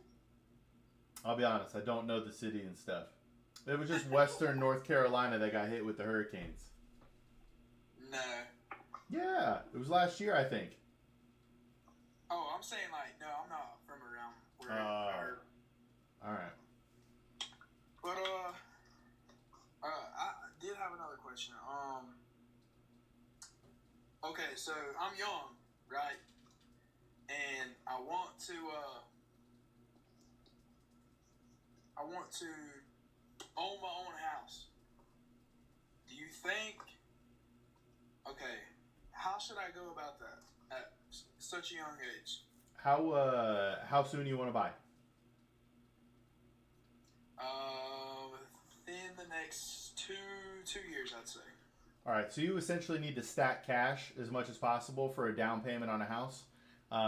There are programs out there where you can put less than 20%, but you're going to pay PMI on top of that, on top of your mortgage. So if you can, 20%, but you just need to stack cash at this point. They're also going to want to see good credit history, but if you have cash and credit history, you could generally, and work history, you could generally qualify for a house. Okay, and then so do you always need a down payment? Okay, so there are ones that you can do less down payment, and then, oh man, there is a type of loan. Thank you for the gift, Lexi. Man, I forgot the name of it, but there is a loan where they can carry it for you and you don't have to have a down payment, but those are generally more personal loans, not loans from the bank. If you're getting loans from the bank, they generally want to see, but there's alternate lending out there if you search for it. Right. Because I didn't know, if you have really good credit, then I heard you don't need a down payment. Because you have so much credit history that, they'll trust you. Let's say that's true, but they almost always want some down payment, unless you qualify for certain low-income programs, things like that. If your credit is good, what it generally means is you're more credit worthy, so they'll give you a lower rate. Or yes, it might be possible that you qualify for a loan with less down. That is possible, but it's not, I don't know. It's mostly the interest rate that you're going to pay that will adjust because you have good credit. Right. But you still run into the same down payment stuff. If you don't put 20% down, you're still going to have PMI. I think it's primary mortgage insurance principal, one of the two. Because I'm at the point to where I don't know if I want to. What I would really like to do is rent to own. Okay. But it's kind of hard to find nowadays. Yeah, you honestly don't want to do that. That's not the best for you financially. If you seem like you're a relatively young man. If I'm you, if I could go back and I'm you, I would live either with my parents, my siblings, my friends, or however many people for as long as you can to keep your expenses as low as possible and save. You live with 8 friends? Cool. Stack cash and just get as much money as you can for a down payment. Keep your job history going, and then you'll be in a better position. Rent to own is not, it's better for the seller than it is for the buyer. It gets you in, and if that's the only way you can get in, then okay. But it's not the best situation for you. Thank you for the gifts, Lacey. Hey, what's up, Wade? Yeah, I understand that. I mean, it makes sense, but since I am young, I want to do it on my own, be on my own, and I don't know. I'm just in a spot right now where I make pretty good money, and I could honestly do it financial wise. Okay, so if that's the case, you can save, right? I can, yes. Let's look at it differently. It's hard to save, man. It's hard. Hey, so do automatically. Get a savings account and just move it. Or a high yield savings account. Really, a high yield savings account or a money market. You're going to earn between 3 and 5%, depending on where you go. So you earn something. Just automatically start moving as much as possible into there so you have money for a down payment. As much as possible, man. Don't even think about it. Just shovel it in there. And I promise you, the things I'm telling you now, if you listen to me, and you don't do a rash move, because a lot of people, like in the short term, will make a decision that affects their long term. Let's go out short, not even medium term, and you just start saving aggressively, then all of a sudden, man, you're going to be in a spot where you can actually buy a house the way you want to, be in a great spot, and still have peace of mind every night when you go to sleep that you're in a great spot financially.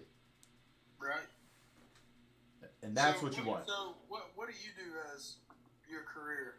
I'm a financial advisor. So I worked at a company called Vanguard for 13 years. If anybody knows what that is, it's an investment company, one of the world's largest.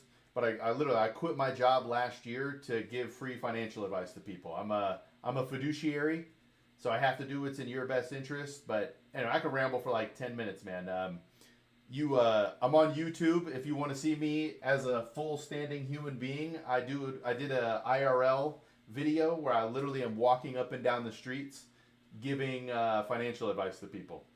Okay. So free advice guy anywhere, man. And if you ever have questions, feel free to either shoot me a direct message, invite me to chat like this, whatever you want, man. I just want to help people. Okay. So you have no. I'm gonna just go ahead and start another match because why not? Yeah. But so you have no income coming in? Yes, that is correct.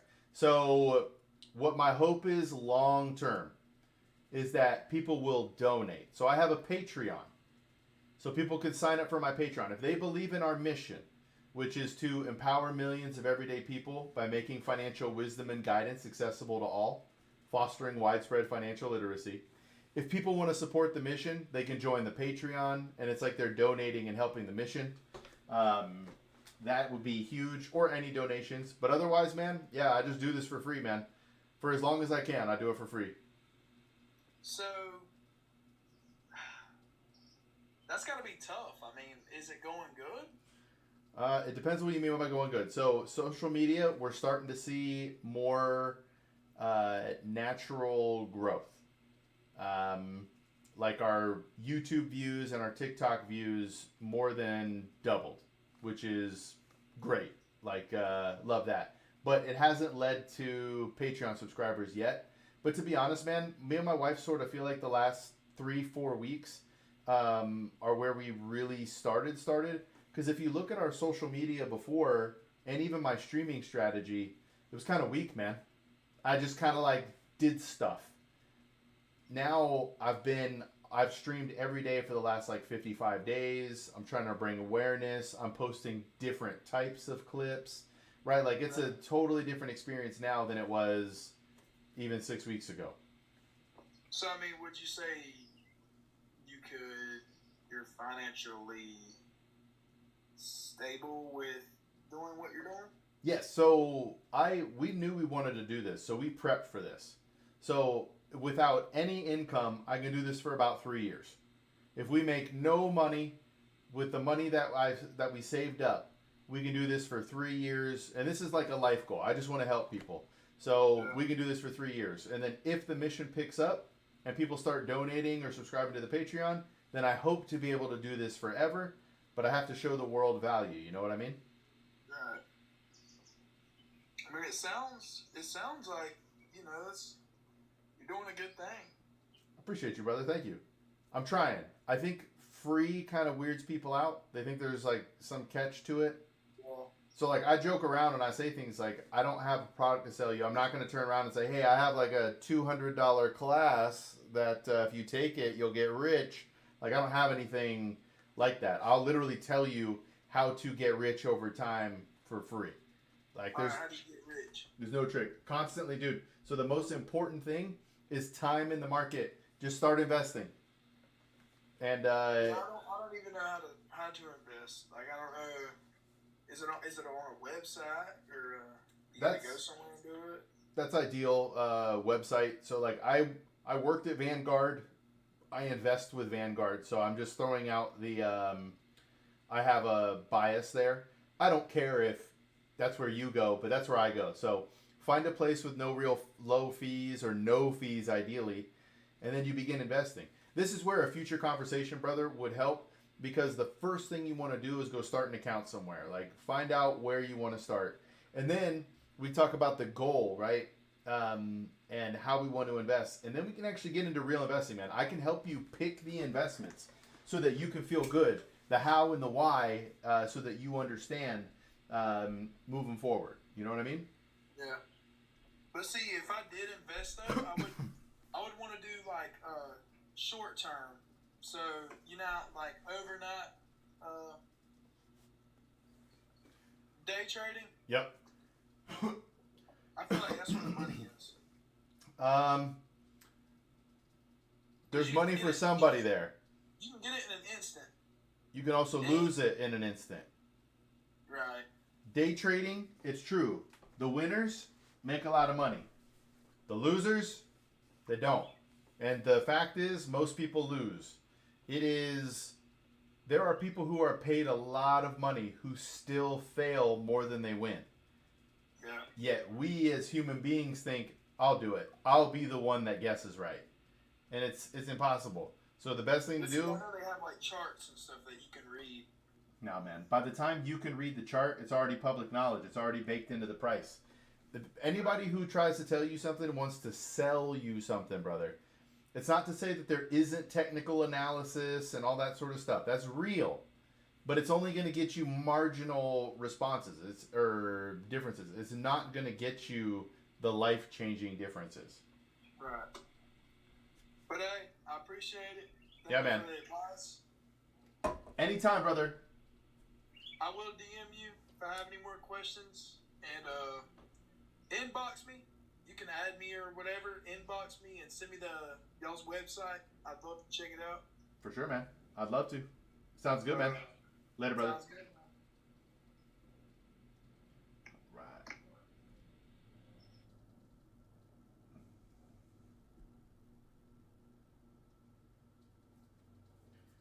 All right. Let's see who we get.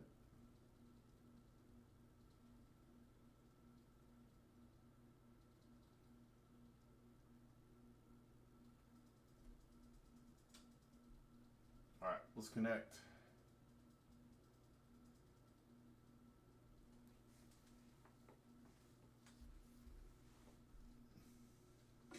Me dicen, What's up, Miguel? mira, pero esa barba, combo. Grande, muy grande. Viste, tú eres un hombre activo. ¿Dónde estás? En mi casa. En América? En Rusia. Rusia. No sé. No sé estás. Mi esposa's familia es en México, Juárez, en El Paso. No? I really like this fire thing you have going on. That's actually really cool. Claro, porque es que estoy prendido. How do you do that? Más bien inglés. Si tú quieres te lo explico en inglés. Do you want to battle anyway? Oh, here we go. Hey! Copiando, voy a hacer lo malo tuyo, me estás copiando. Alright, what about this one then? Bing. Ahí. Hey, do you want to battle? Es que yo no sé inglés. Alright, I'll do it. Hold on. Dale, habla. Oh, adios, muchacho. Alright, we gotta turn this off though. Enhance. Effects. Nothing.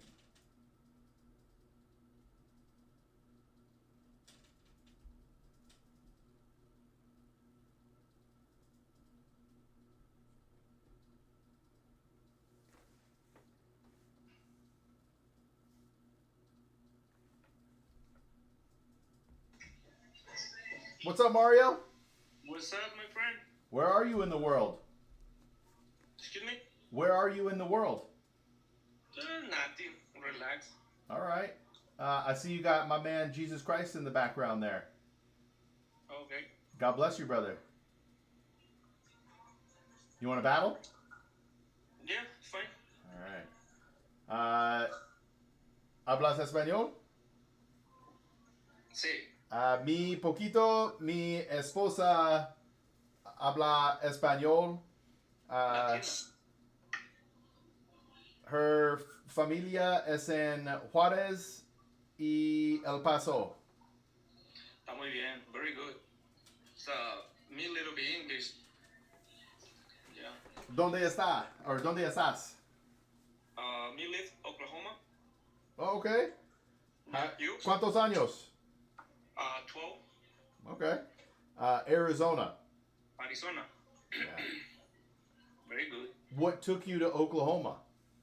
Yeah. ¿Por qué? ¿Por qué Oklahoma? Es donde caí.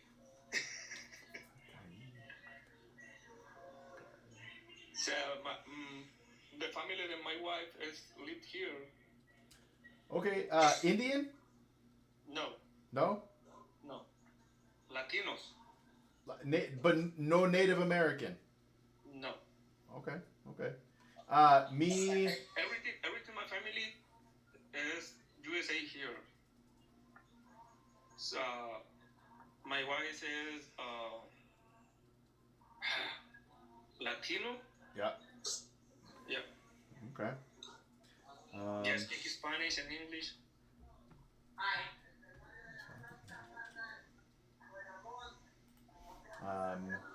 Let's see here. What do you do trabajando? Off day. Me work tomorrow in the morning. ¿Qué? Stacker. Okay. I do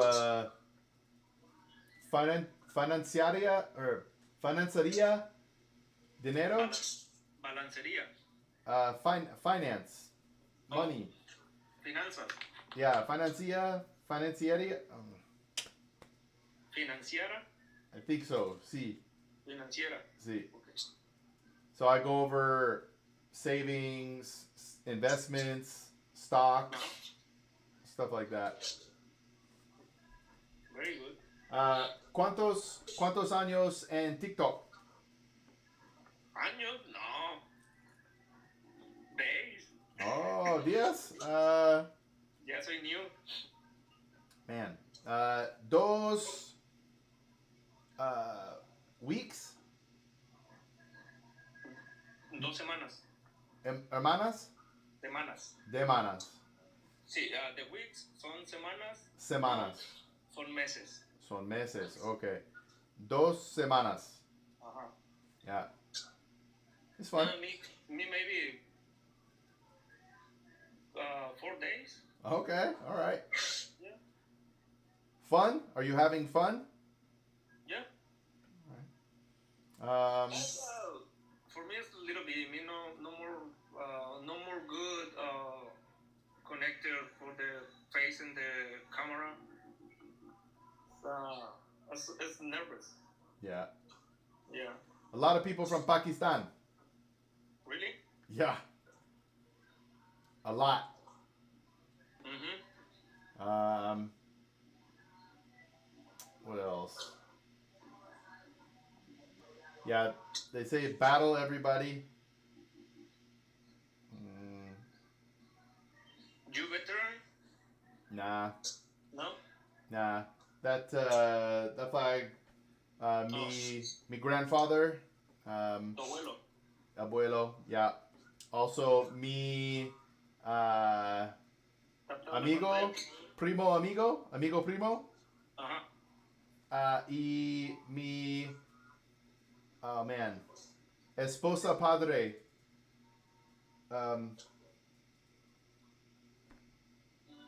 I can't think of my father-in-law. Mi esposa's. Tu suegro. Suegro, yes, suegro. Suegro es padre-in-law. Yes, mi suegro. Mi padre. Your dad? Sí. No, me. No, you. No, me. Oh. Yeah. They, my whole family said, don't do it. You are scared. Yeah. Yeah. You? Me like the army, pero no más movie. No more. No más? No más. ¿Cuántos años? The what? In the army? Me no. Oh. Me like it, the army, but for watching the movies. Ah, sí. Yeah. All right. Well, nos vemos, Mario. Okay. Gracias. Let's see here. Good dude. Good dude. All right. Hard to have the conversations, though, when it can't be in English. All right, let's see here. What's this Red Bull one?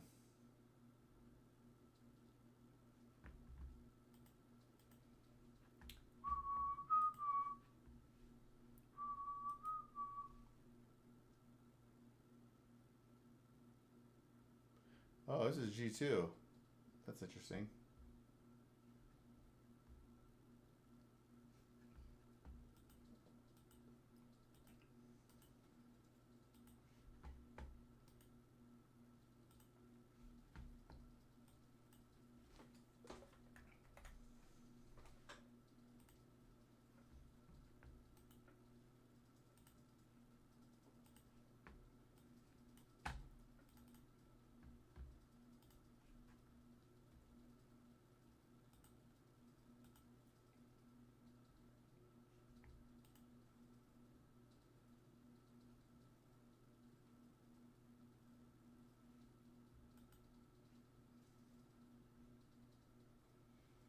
All right. Well, let's do another one.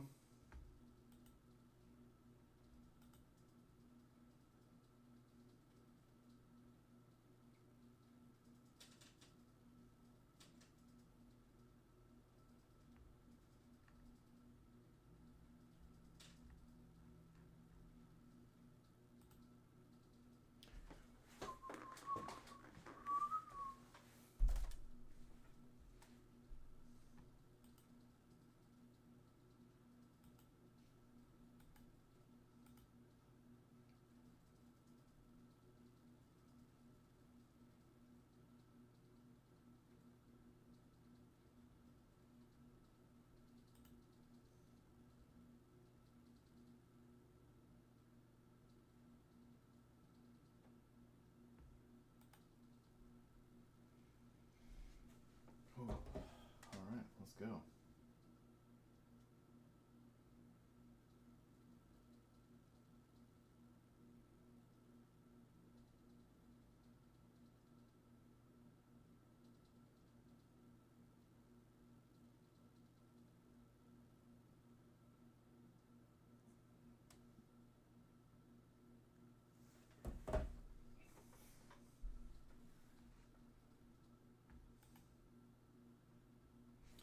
All right, let's throw in some beard oil.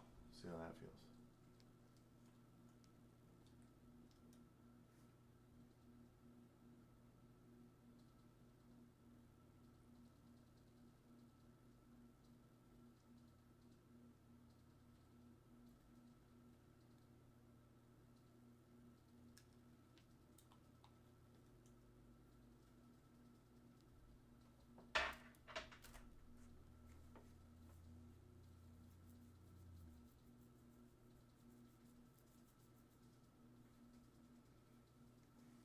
All right, here we go.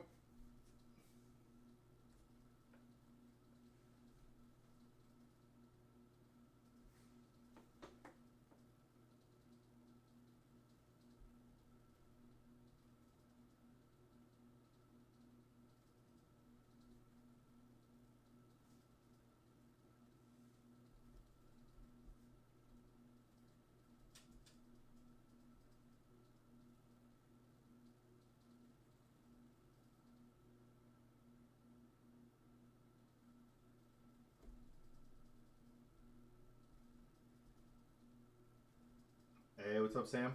Welcome. Welcome, welcome.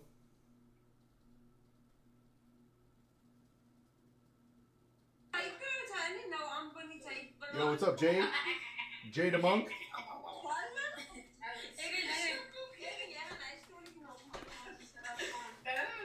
How are ya?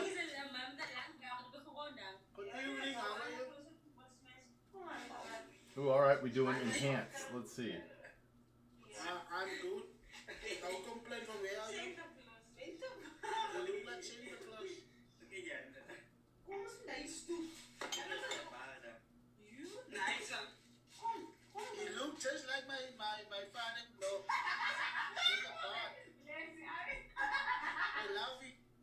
He has a fat beard? I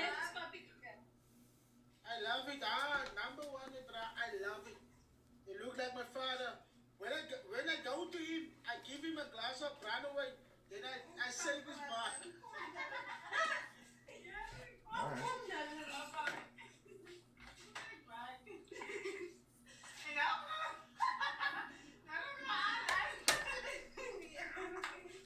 Neon outline by TikTok. All right. So did you want to battle, or are you guys just goofing? We can start tomorrow. Oof. I don't know if I looked what they thought I was going to look like.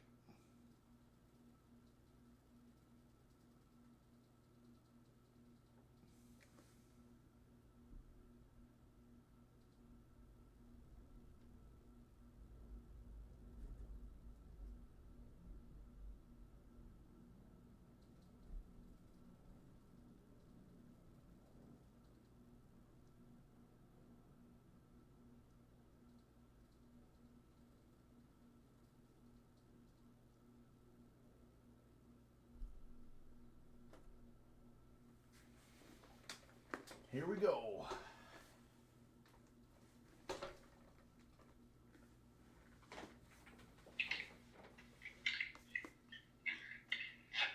Hello, Suleiman. Yes. Hello. You want to battle? Hello, how are you? I'm doing well. How are you? Okay. All right, let's go. I'm fine. And you? I'm good. Are you in Pakistan? Raja, welcome. Raja, welcome.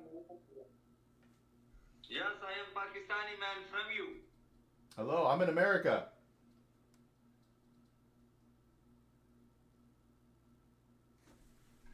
Oh, good. Is that a dog in the background? Thank you, Smita. Thank you.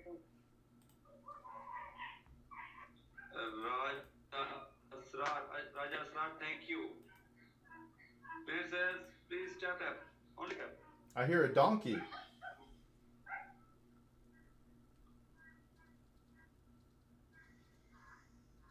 Leader, welcome. Leader, welcome, leader. Please put me leader. Thank you, Smita. Yes, bro. Mahmoud Khan, welcome हो गया.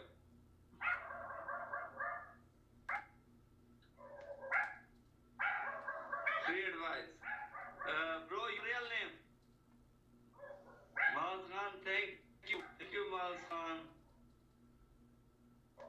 Thank you. Big respect. Smita, no. Smita, no. No. It's only tap. Only tap. Do you think... How long have you been streaming on TikTok? Raja, thank you. Raja, follow kar de yaar. मैं follow करता था लोगों ने. Free advice, your real name? Bro, your real name?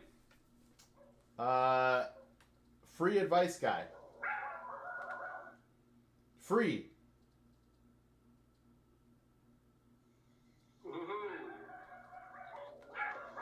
Good, bro, good. Thank you, Mahmoud Khan, thank you.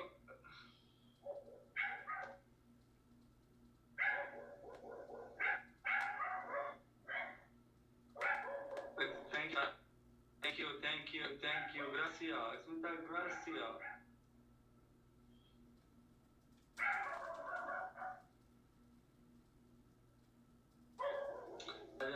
Thank you, Janab. बहुत शुक्रिया जनाब. Smita, no. Smita, no. So, how long have you...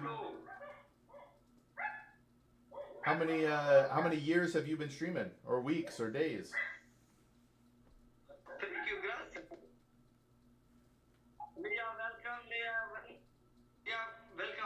Leah, please support me. Leah, please support. Leah, my best friend. Leah, please support me. मैं mean this.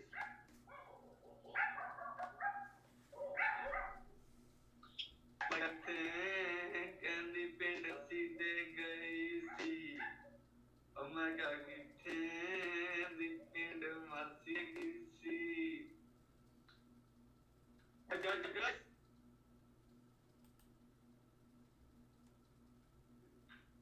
Thank you, gracias, my friend, gracias. My princess.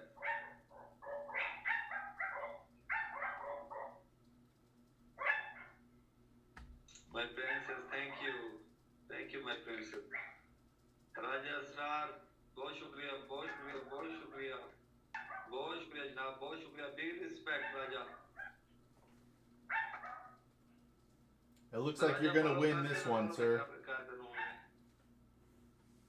क्योंकि ऐसा तो मसला बढ़ गया ना, ते match के तले आ रहे हैं, ते फिर उन्होंने देखा है इसमें बाद इन मैच को फॉलो कर. मैं तो already follow है.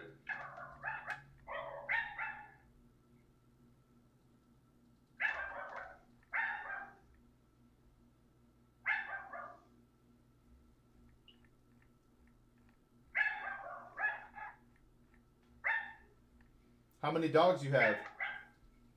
Hey, Zementia Sanchez, welcome. Hey, you're in both.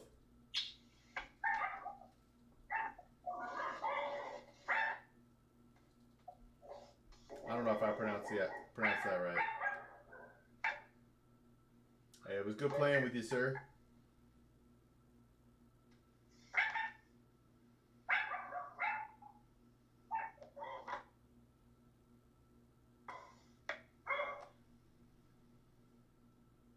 Thank you guys. Go to the next one. We go to the next one. Let's see here. Thank you for the likes. I appreciate you. But if you care, I am a financial advisor. I'm trying to help out people, so I quit my job and I'm giving free advice out as much as I can.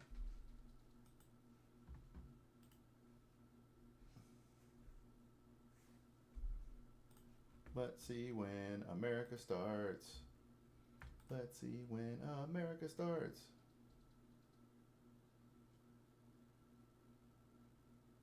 Hey, if that's new, I appreciate you. Thanks for liking the live. I appreciate you. But yeah, I'm a financial advisor, so if you want any help, I am here to help.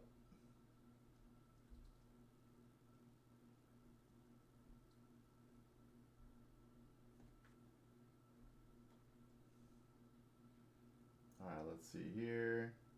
It says I can invite you as a guest. Zemanita.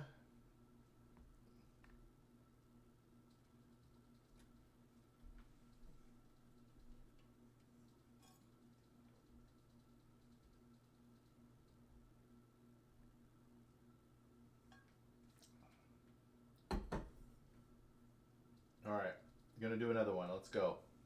Let's go.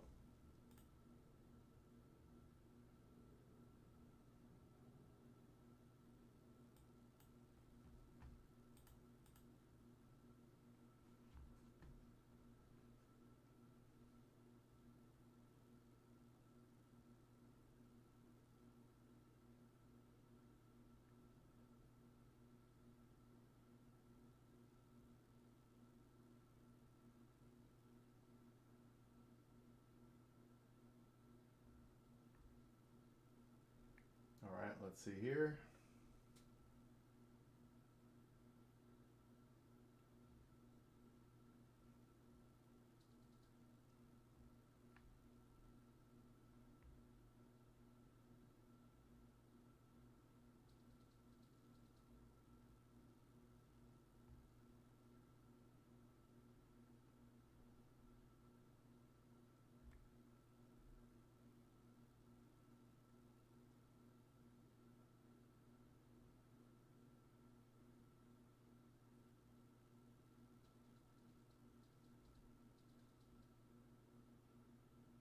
All right, I'm gonna invite you. Let's go.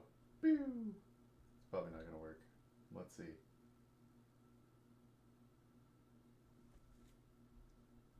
says to invite, so I did.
So, and then I was scraping my tongue.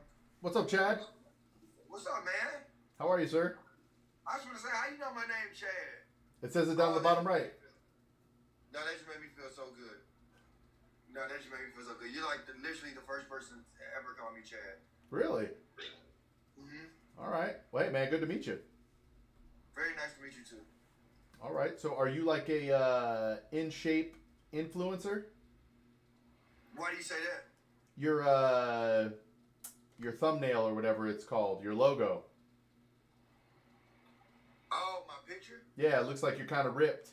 Oh, that was an old picture when I used to go to the gym every day. Now I'm all skin and bones.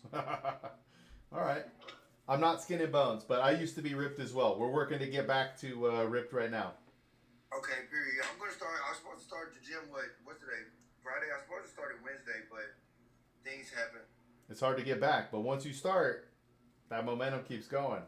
It is. So I'm probably going to start next Wednesday. Yeah. Or Monday. Or whenever I can stay off the bottle for longer than 2 days straight. Oh, man. How long have you been on TikTok? This is my first day going live on this page. Really? All right. It's kind of a wild experience, just to be straight with you. Am I the first person? No, this is my fourth battle. Okay. Oh, man. You got 3 wins already? Yep. But I have 7 followers, too. So, I'm going to follow you. So now you might be number 8 if you follow me. All right. Let's see. Okay, look, y'all. We got the 8. Well, they didn't follow us yet. Wait. We got the 8 followers. Y'all, let's try to get to 100 followers today. Man, you're going to be grinding, huh? Yeah, I'm going to be grinding. It's so positive and so loving over here. I actually think so. I came from another app that was very hellacious and very detrimental to my mental health. It was very toxic and very ghetto. Well, so actually, TikTok is very uplifting and the people are so nice and welcoming here. You'll run into a mixed bag, but mostly, yes, it's actually been a really cool experience. But you will have some weird ones. I've met some trolls over here, and the degree of trolling is nowhere near as it is on the other app I was on. This is like the trolling that they feel like is trolling here is like what I can look at my nieces and nephews trolling like that. Okay. The trolling, I'm used to people leaking addresses, contacting family members, calling CPS on children. Like all type of crazy shenanigans. Yikes. Why? Or do you mind sharing what platform, or do you not want to talk about it? It's called Bico. Bico. All right. Yeah, I don't know that one. Yeah, don't ever know it. All right. Don't just stay far away. Okay. So ultimately, what's your goal here with TikTok? What do you want to do?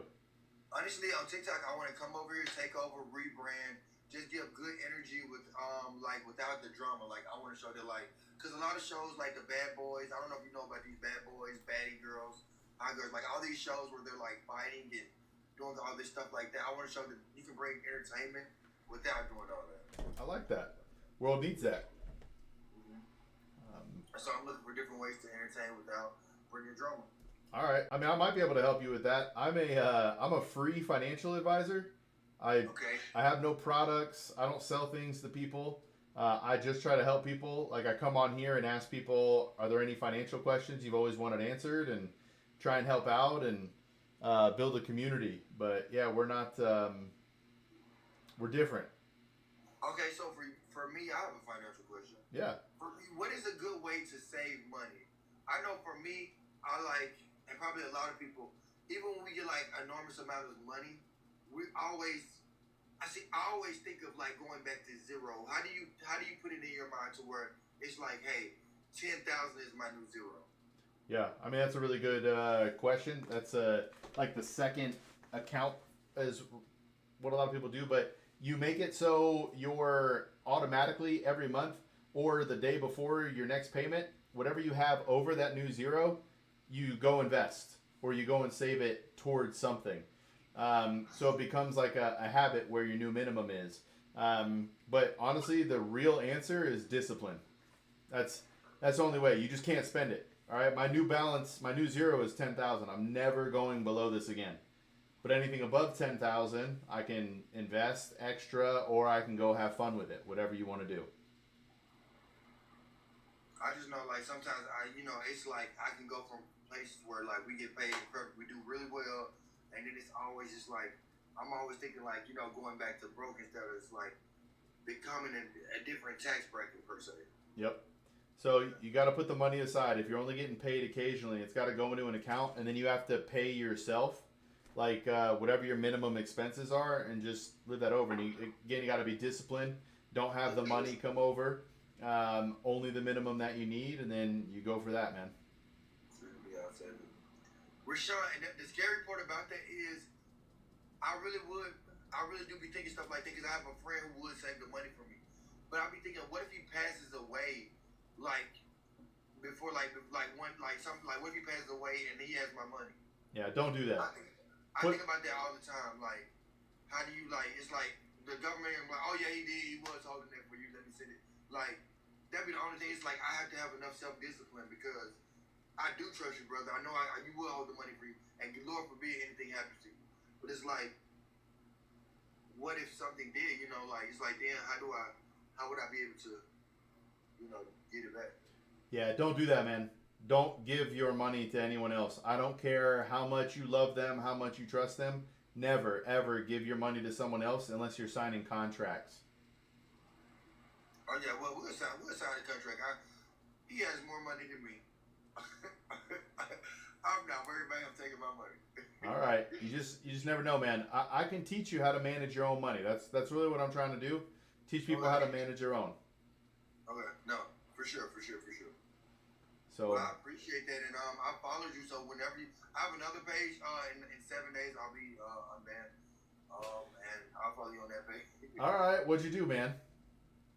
I don't even know. I was intoxicated a little bit, so I think I was just shooting shit a little bit, and apparently a word was against the community guidelines, but I'm not even sure. I tried to appeal it, but they didn't. Man. All right. Well, when you get your new channel or your old channel back, let me know. Okay. Well, I can still battle you on here because I'm still gonna run it up on here. So. That's true, man. Whenever you get bored, let me know if you want to chat. All right, buddy. I'll allow you some. Have a great day. Later, brother. Nice talking. All right. Not bad, not bad. Let's see here. Oh.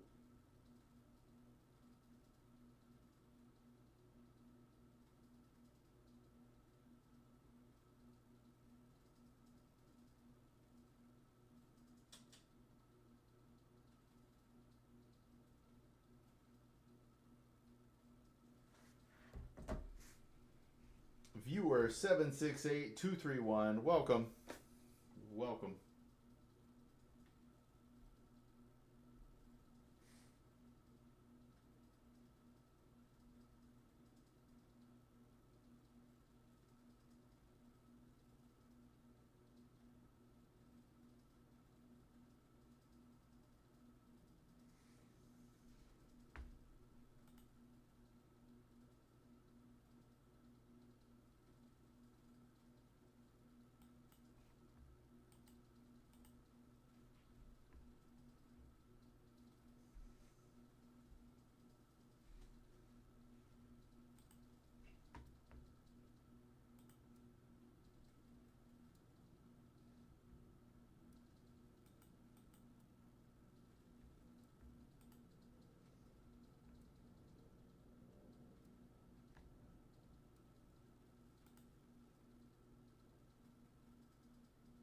the fun haver?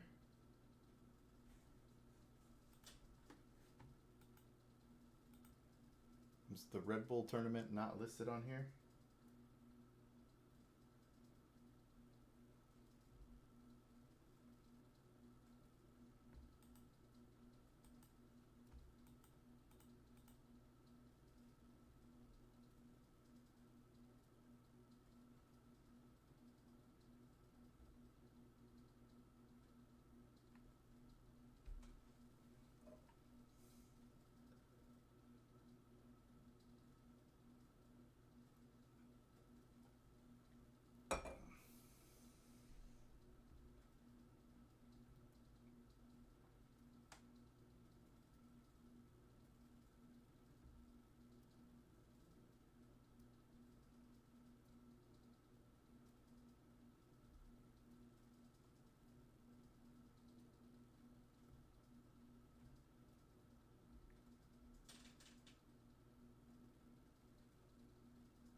All right, let's do another one.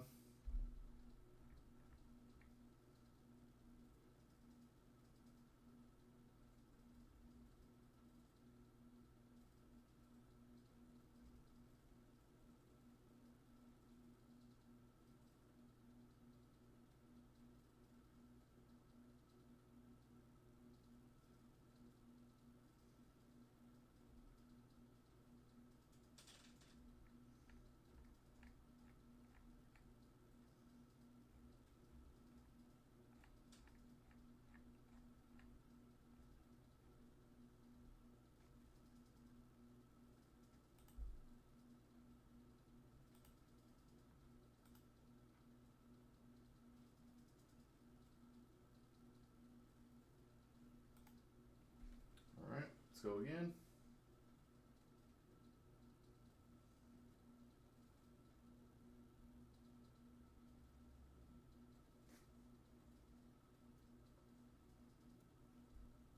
That's hard though. Yo, what's up, Tay? How long it take you to grow that? Probably like 3+ years. And it do it stop like right here or? Right about here. Nah, that's tough. Wow. I think you got more hair in your beard than I do on my head. I don't know. It's close. Your head has more surface area than the face, but yeah, it's close. It's close, man. Nah, that's tough though. But look, something is wrong with my thing. It's close.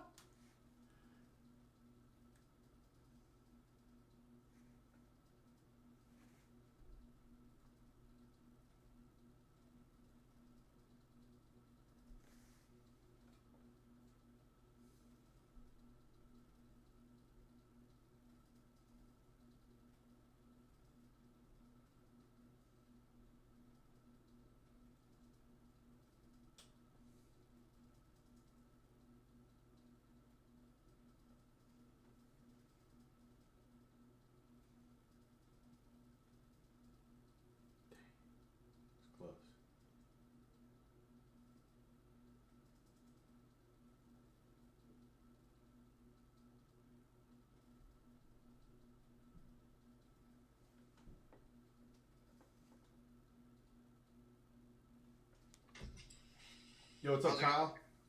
My phone, looking for a lighter right now. How's it going, bro? I'm doing well. How are you? Chilling. You want to run a battle? Sure, let's do it. Let's go.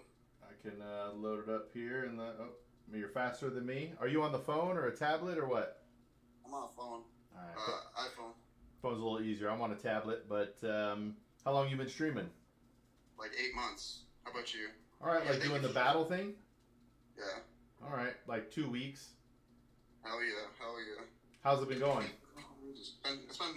It's a ride for sure. All right. It's a ride. Yeah, man. What's like your ultimate goal or end goal with it? Well, I have like a little show I did with it. It's like Oh, I found it. It's like a little game show type thing I kind of made up, where it's like people's points stack all month long. It's like a point stacking game. So basically, it's like it creates its own leaderboard. Wow. So I track every single person's point all month, and then it starts building a score, and then that's how that goes. It runs. It's pretty crazy. But along with that, I guess I would like to just become like a bigger TikTok agent in a way. Have a bunch of people signed under me, sign mad people under me, and then not to stream as much. I guess that'd be the next step. How do you do that? Is that where the team thing comes in, where you like sign up for a creator team or whatever? Yeah, the creator networks. Yeah. All right. See, I don't know. I've been asked to join a few of those. I haven't, but I don't know if they're worth it or not.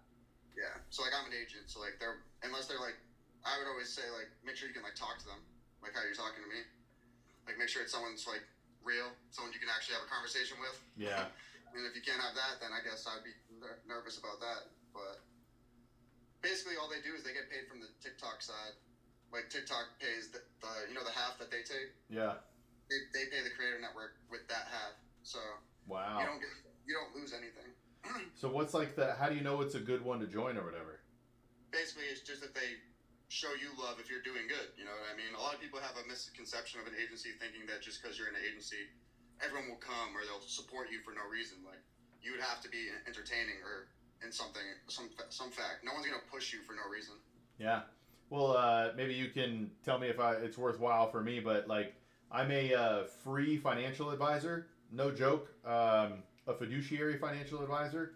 I worked at Vanguard for 13 years. I quit my job to give advice to people. So I stream everywhere, including TikTok. So like 5 places total. Yeah. I also do stuff in real life too, but. I'd say if like your consistency was there, specific on this platform, because agents are cross-platform in some ways, but in mostly the ways that are considered like live streaming and monetary. So like this or favorited or like other ones, but basically all it does is like an agency just gives you a backdoor to be able to get back online if you get kicked offline, like for no reason. Okay. Like they can get the backdoor back in for you to get your account back. Yeah. So like that's very helpful, and they'll support you if you do well. Like, and that's kind of like one of those things. When you say support you, like what does that mean? Like they'll come gift you, but it's like that's only if you're doing extremely well, because like I said right from the beginning, they're getting paid from the TikTok side. Yeah. So the more money you make them, the more money they can give you. Do you see what I'm saying? Yeah, for sure. So if you don't make them any money, they can't give you more money, and then that's just how like you help. It's kind of like you help them, they help you thing. And if you help an agency really big, like if you're over there making a bunch of diamonds for an agency, but they're never in your live, they never come, and you're big, like you're a big person, and they never come and they never fill your gallery or nothing, that's a bad one. Interesting. All right. Because they should be wanting to support you. They should be wanting to promote you at that point. Like if you're doing good things, they'll try to push you out. But until you get actual push yourself from the beginning, like until you have like an audience, they don't care. It's all about like you have to come kind of with numbers correct first. Yeah. I mean that makes sense. Yeah. Why would they want to have you join? And why would you want to join if you're not doing anything? I don't know. Well, they want potential. So like the agency I have has no requirement for how long you have to stream. Okay. Like some agencies, they say you have to do like 10 hours a week. Oh wow. Okay. Like this is not that. Like this is like as much as you want to get on. So that way, because like I said, they want you to get on 10 hours a week because they want their money. Why did you choose to work for this agency? Because they requested nothing of me. Okay. I didn't have to do time. I didn't have to go find more agents. They didn't ask me to go find as many people and put them under me. They didn't ask me to do anything. I can, in fact, not add anybody and fucking just sit here and I'm still an agent. So. Okay. That's pretty cool, man. With that being said, that's why I took it. It had zero downside. It had zero, nothing to hurt me with. Yeah. So how do they promote? Like if they find you and they decide, yeah, hey, we want you to join. Like, what do they do to actually promote? Well, if you, like I said, if you join and you do well, they don't promote you until you're doing well. Then they'll start paying for your live broadcast to be pushed. Oh, like through TikTok. Wow. Like they're pushing. Like they're like I'm trying to say, like if you're capturing attention, they want you to capture more attention and get rich. Yeah.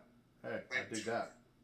So I'm kind of. It doesn't sound sound real, but just realize that any real agent or agency on TikTok wants you to get rich if you're creative, because they get paid. For sure. You're making less than they are probably, so. Oh yeah, I make less than the network, like the network itself. But I mean, at the same time, you make the same as the network. Oh, okay. Well, actually, the network actually makes less than you. They get 30% of the 50. Okay. So that's how that works. All right. So then, should I wait to talk with somebody or to like apply to these things or like? Run it one more time. We'll go one more time. All right. Moki MVP. Thank you so much, Foster. Thank you. No, so what you should do is do your own research. Do what you think. I like how you give free advice. I'm like a free agent advice. Like I don't care. I don't care if people join me. I have no requirement. Yeah.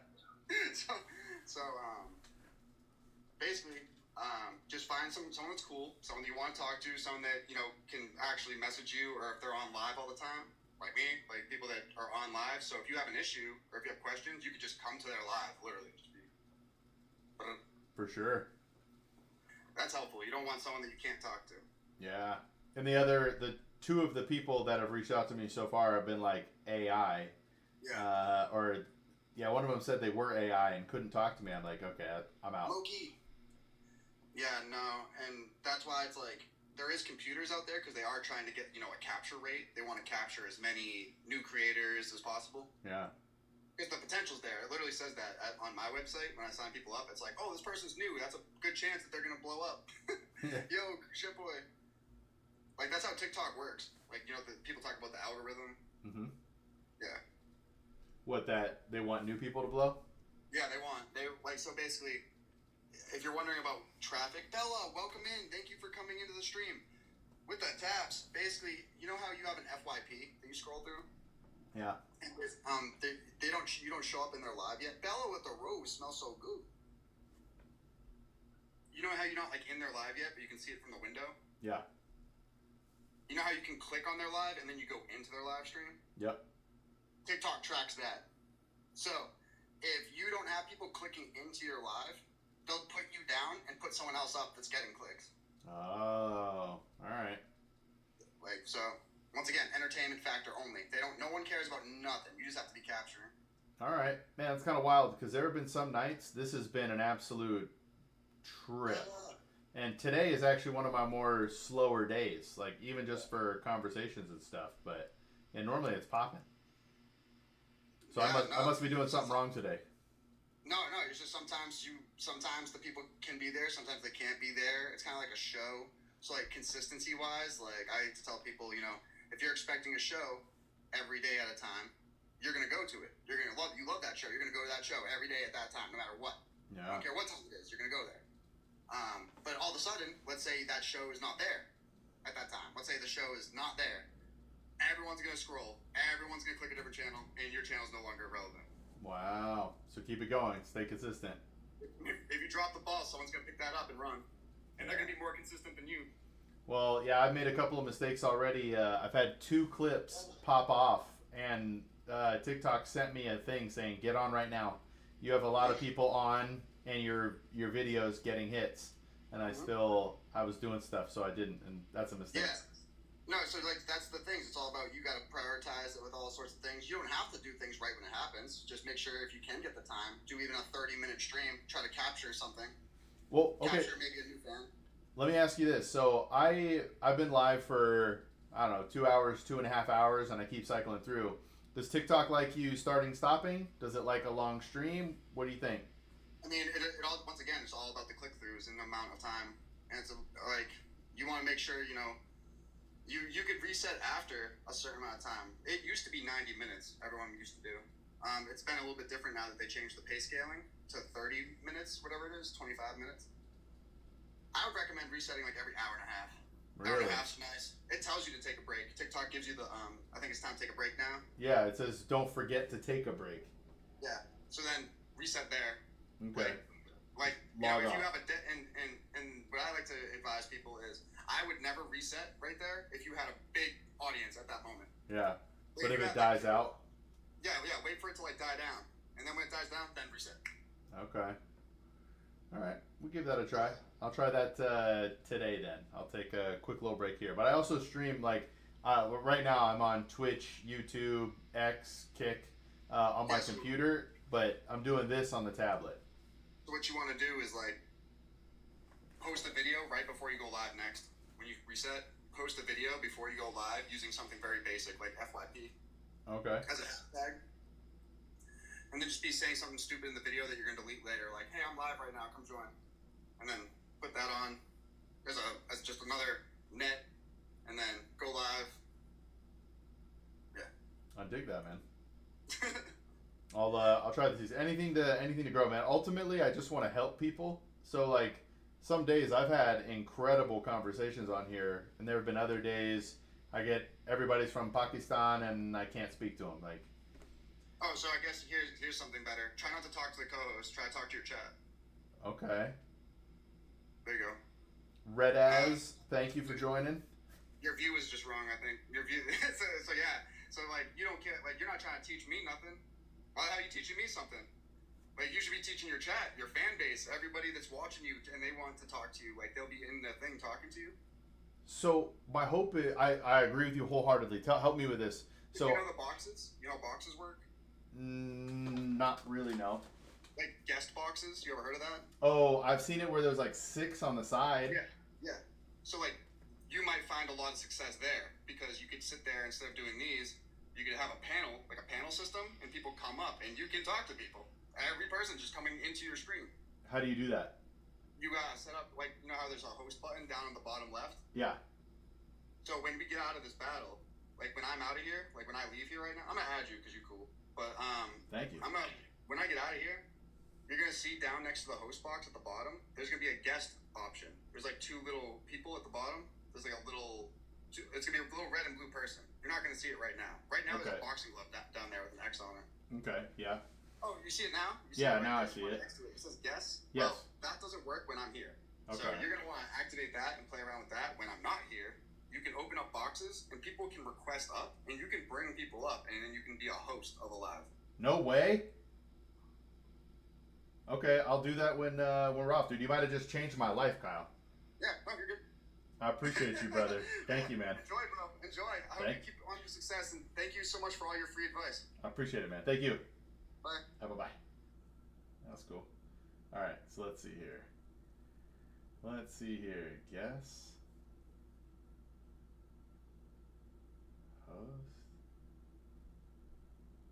Oh, so I invite.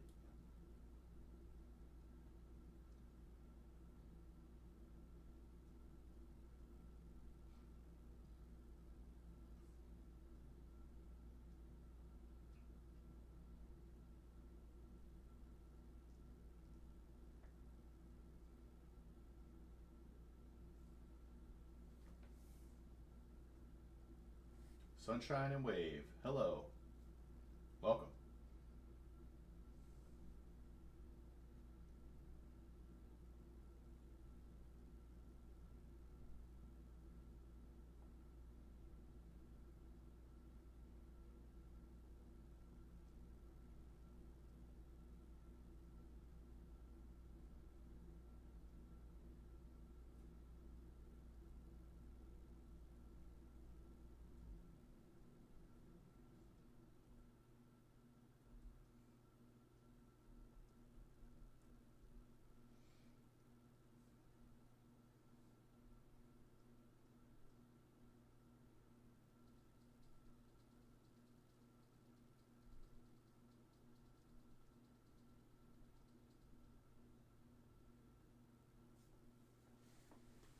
Tapped out. Welcome.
man.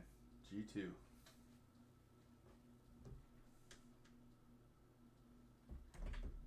Alright.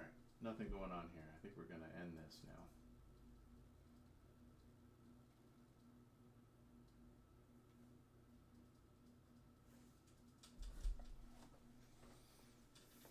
Alright. Let's see how it went.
Wait, is Sentinels the early game?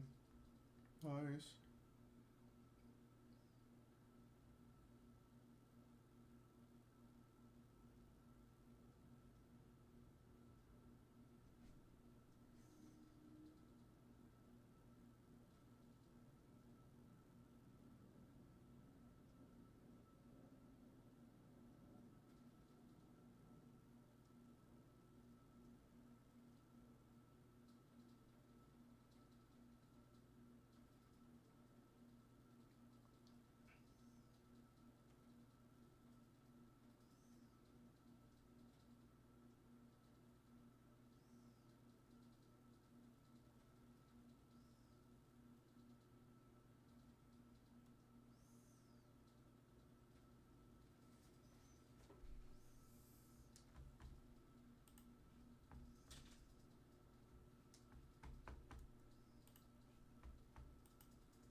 Hi everybody, I am Thea and I'm from FlyQuest Red Valorant. Honestly, it's super easy to have good energy when you're like friends with your team. I think my team is a bunch of firepower. I am super confident with us. In this event, we're just gonna run it down and have a really good time. We're thinking maybe a little like controller and initiator and then 3 duelists, possibly. Why not 5? We're already at 3, why not 5? It's definitely a super fun experiment. Swapping up like agent pick bands and like triple duelists, like I am so down for all this because what would triple duelists be like? Well, we're about to find out.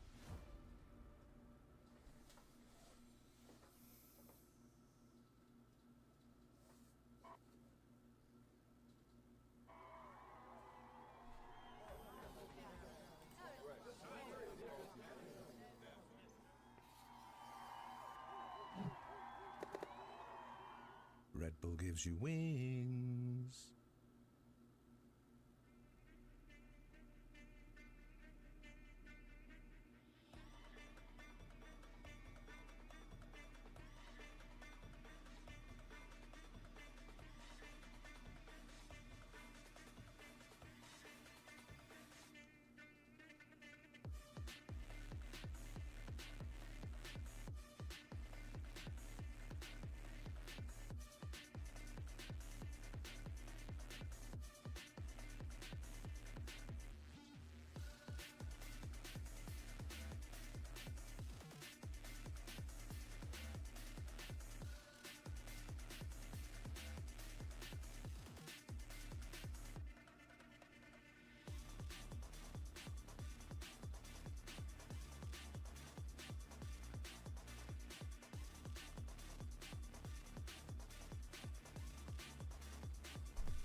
Welcome back to Red Bull Instalock, where we have just seen the first map between G2 and Falcons. It's been an exciting one so far, Summer, but there's plenty more excitement coming up because it's not just Red Bull Instalock, which is happening this weekend. No, the Wings for Life World Run is back on this Sunday, 4th of May. It is a global charity run with a powerful mission, which is raising funds to help find a cure for spinal cord injury. So here's the twist, there is no finish line. Instead, runners try to stay ahead of a virtual catcher car. Just grab your mates, download the Wings for Life World Run app and get involved. Every entry fee and donation goes directly to spinal cord injury research. So not only are you exercising, it's towards a brilliant cause. Are you a runner, Hazza? Yes, I am. Do you know what? I am get me added on the awful Strava. at running. I ran 9k the last like Do you 3 know, days I did before. see that, yeah. You know, you gotta exercise. I know. I'm speaking directly to you. Yeah, you. All the gamers at home. If you have the ability to do so, we're heading into the summer months now. Like, go out and touch some grass, breathe some fresh air. Whoa, you can't say that word here. You might scare chat off. What? Grass. No, we can't. We might scare you guys off. No, but yeah, it's definitely a good cause, and also it gets you out of the house as well. It gets you doing something positive with both yourself and also the money that's going into it as well. So you might help someone else out as well in the future. Absolutely. Look, that's what we're here for. So make sure to get involved. Back to Red Bull Instalock though. Yeah, that was an interesting first map, I think. Look, we saw both teams trade blows, very brilliant individual rounds from different players. I'm thinking, looking at the graphic here, Akita 22 and 13. Great to see how quickly she has climatized to this LAN environment, coming from a Zeron's team, which not very often get those opportunities. A few regional ones in France. Shout out Rise to Supremacy, comes to mind. But yeah, few and far between. So great to see her hit the ground running. And for Falcons, I mean, Aneri had a great game herself. But even then, I mean, there's a pretty big difference between the two. Yeah, and I think for me, going into that, or at least coming out of that map in particular, it wasn't even necessarily about the first players. They were relatively equal on both of the sides, but it was more coming into the mid to late rounding that we really saw G2 shine, and especially the individuals themselves stepping up towards the late rounds. Like you said, we saw Anari have those moments as well, and Cameo with a couple of clutches, but in the end, the repeatability was there for G2, and the synergy, I feel, is really on show. Especially like you were talking about Akita coming in, and it's nice to see how well she's slotted in. And it might help the fact that it's a 3 dealers tournament. She was talking earlier in the interview with Yinsu that there's that sort of, if I do make a mistake, there's other people to follow it back up, and there's people in the team that can cover for her. Yeah, you have some serious mentorship here on G2. It would be so easy to fall into the trap of saying that with Petra gone, obviously, all of the invaluable experience that she carries, that there wouldn't be any, strong heads to then fall back on. But to be honest, at this point, and I said it during the cast, even someone like Vanya, for example, who has now been with the team for a couple of years since BBL Queens. I'm also thinking about Nello, who's been there since 2021 with, 10-star, literally winning one of the first GC EMEA titles that we ever had. Like, there is experience, and the same can be said for Falcons as well. Yeah, and I think just adding on to the bit about the G2, sure. You always have a wealth of experience, and I think that's one of the things that made G2 so strong and so dominant is even when they have newer players coming in, sure, you can call Akita the rookie, right? But surrounded by 4 veterans of the scene, there's no way you're going to learn so much in such a short time. And like you said about the covering, should she make a mistake, she has other players that she can rely on, and also to learn from those mistakes as well. Yeah, I mean, even a player like Amy, for example, just to carry this conversation on a little bit more, I think she's probably the player that Akita can draw most similarity to, in the sense that, it was mentioned earlier that when you see all of this hype around a certain player coming up within the scene, it's very easy to have like an inflated ego or anything. I mean, people were so hyped, myself included, about Amy from her time way back on Ascend, for example, right? So there are definitely footsteps to follow there as we look at Agent Select. I want to talk about, G2 have made changes, coming into Split naturally. I want to talk about Falcons Vega and how they were able to succeed here last time. Yeah, I think it was utter domination, really, when we were talking about the attacking side for Falcons when they were up against GX.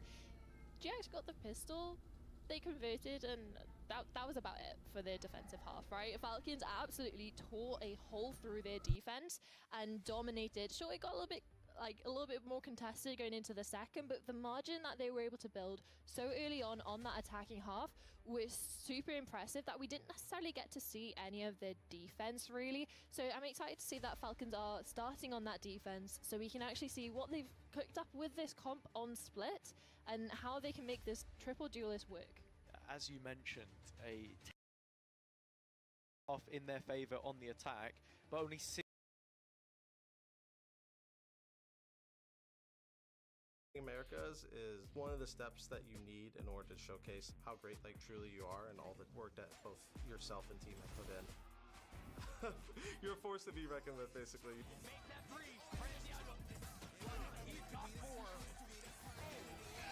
What's up, baby?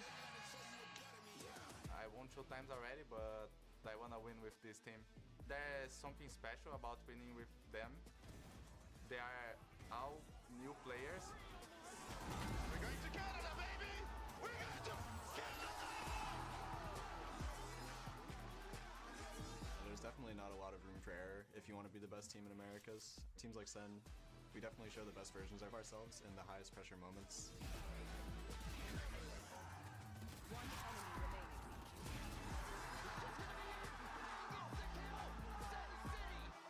Whenever the finals hit, just how you play that day, it doesn't matter anything else before that.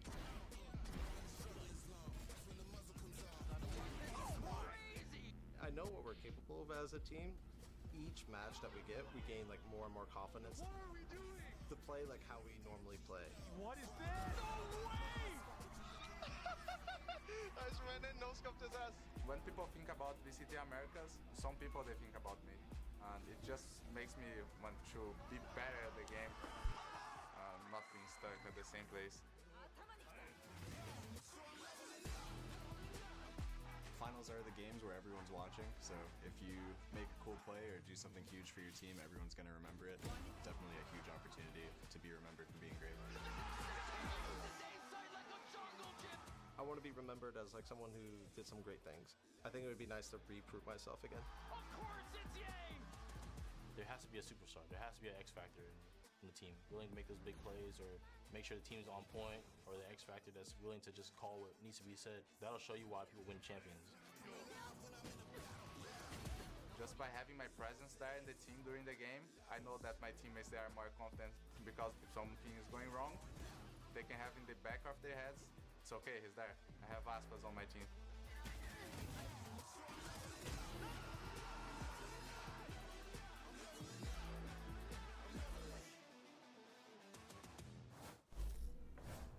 Riot Games Arena, it's time for our first match of the day. E eles já têm a vaga, mas agora queremos o título. Faz barulho pro Mi BR!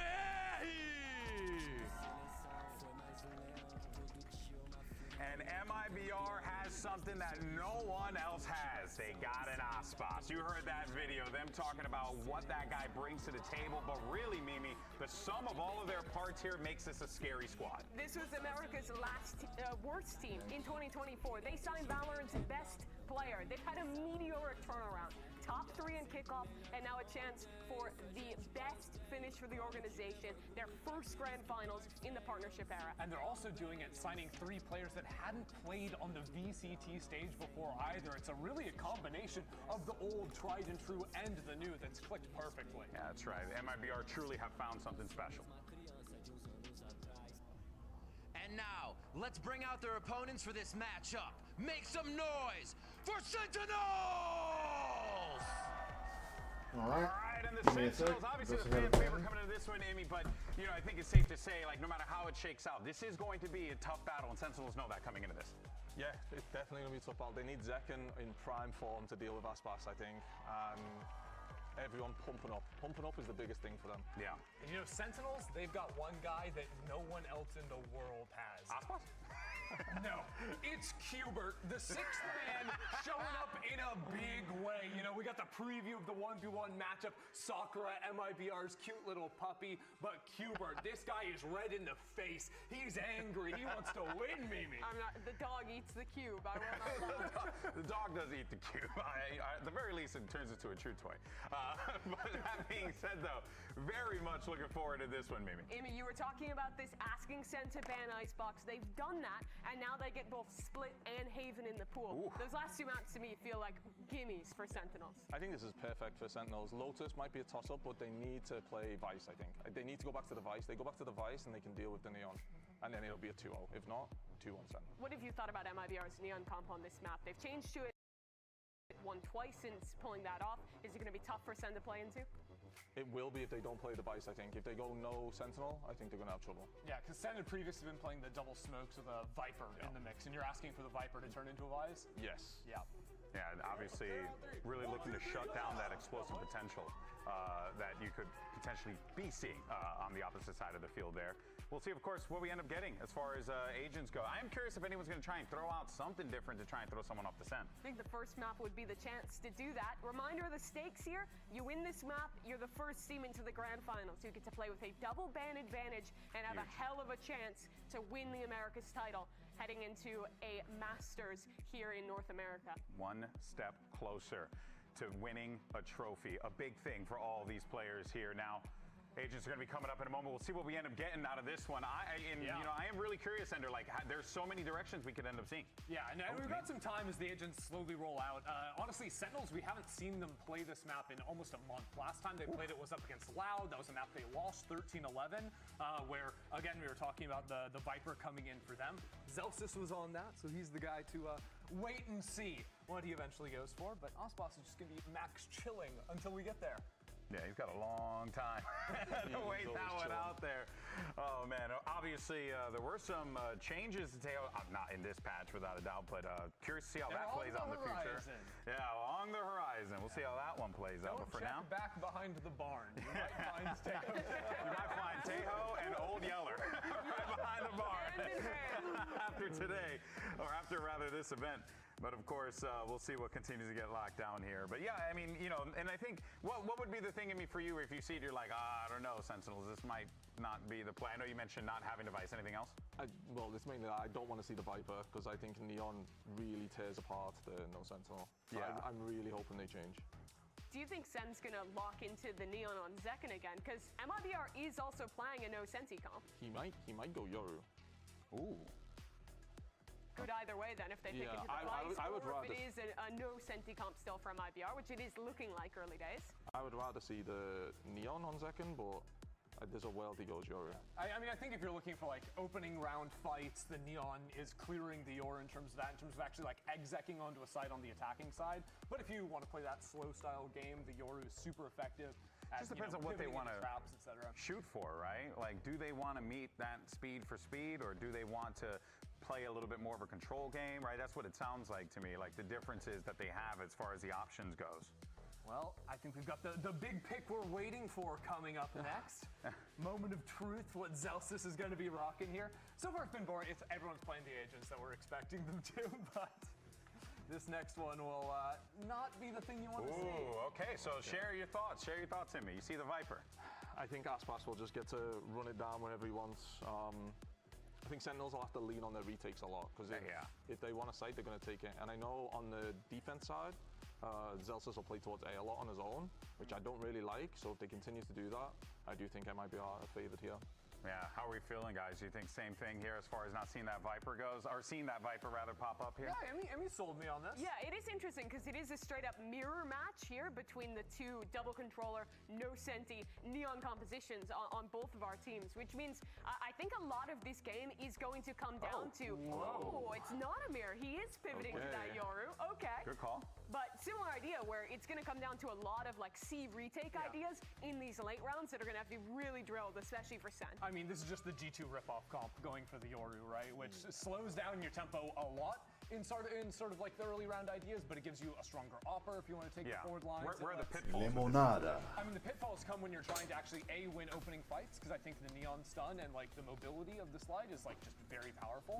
But also when it comes to execing into a side, I think Neon sort of clears on that on the attacking side. Like on defense, they're going to really struggle to beat out the Neon comp on say A Rebel fights. I think MIBR is going to be able to take that early space as much as they want with this comp. Yeah, I think that's why they've gone to the Yoru. I think they're going to let them take the space, and they're like going to take it back. Like, yeah. I think they're going to let them do what they want and slow the game right down. Yeah, the way G2 usually plays that is like, you know, you'll step forward to take maybe an early fight just on the Yoru, but very quick to teleport out after taking a shot or two, and just like keep moving back the lines of scrimmage. You're not trying to have this decisive fight at the start of the rounds. You're trying to slowly whittle them away and bait them into you. All right, well, let's see how this all shakes out, folks. It's now time to start our first match of the day, and let's send it over to your casters for this one. You got two of the best on the mic. It's Uber and Wyatt. Thank you very much, Golden Boy. Great to be here in the Riot Games Arena. This one is bound to be a banger. Aspas has taken, historically, the worst team in Brazil at this level, the worst team in Americas, and now turned them into a true contender with their best finish already on the docket. An undefeated run in maps through playoffs so far.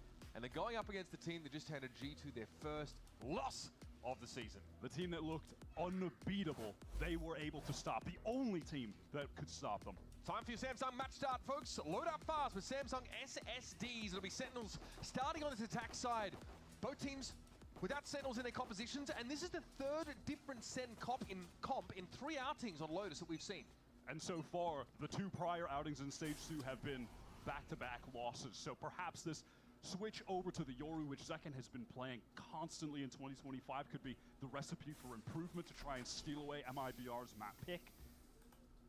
We are grouped here for a bit of a pop in towards B main.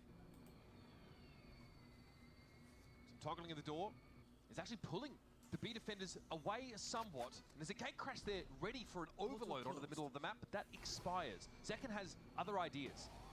Just going to wander all the way into tree. Doesn't actually have a gate crash to get out. All of the utility expended from MIBR, who are inclined to re-clear or fight towards rubble if the Sentinels team had been there, but they're not. They're getting this B site entirely for free. Zekken's the bait. He hasn't done anything but mill around tree for the time being, and so MIBR going to check rubble, trying to clear this. They know there's a player in the vicinity, but they don't know if Zekken TP'd out with gate crash or not. Now they know, of course, it's a plant towards the B side, and Zelsis is ready to take contact. Paranoia actually ended up hitting onto the drone, and Zelsis emerges. First blood struck for Sentinels. But Verno knows something's afoot here over in that corner. Some action here. Shenom had to afflict that. He was not ready on the line. John pops up for one here on this B side of the map now. Still 3 out for MIBR. Make it 2. It's up to the bromance duo, Aspas and Verno, to get themselves out of this, but they're both very low. Less than 50 points of health combined. They're going to go for it off a timing. Bang is ready for the no. And he'll clock 3 for the pistol. I love the way that Sentinels played around rubble with multiple players using Zelsis, well, including Zelsis himself, to actually reposition towards the site. Put all of those MIBR players that had prior ran through Baby Door into rubble in the mid-round in an uncomfortable spot when they had to retake back into field. Great positional play overall. And Bang already starting hot in this game. Coming into this series, he's actually the highest rated average ACS player of anyone on Sentinels in the playoffs so far. He's really been showing out. Last time these two teams played, it was in kickoff, the lower bracket final, where Sentinels knocked MIBR out of contention for Bangkok, and where Zelsis was that match MVP with an unbelievable performance, one we'd rarely ever seen from him. Let's see what today pans out to be. It's a slow drift in that seaside direction, and a very passive hold for Shenom on that site. And Zekken will be happy to absorb any aggression that could come from MIBR if they opt to push into spawn. Can try and just get that one and instantly teleport to the rest of the squad, hit C together as a unit. Shenom's inching forward now, as his control utility was exchanged at C. Sen implying a walk up, but Zekken has been very patient here at A.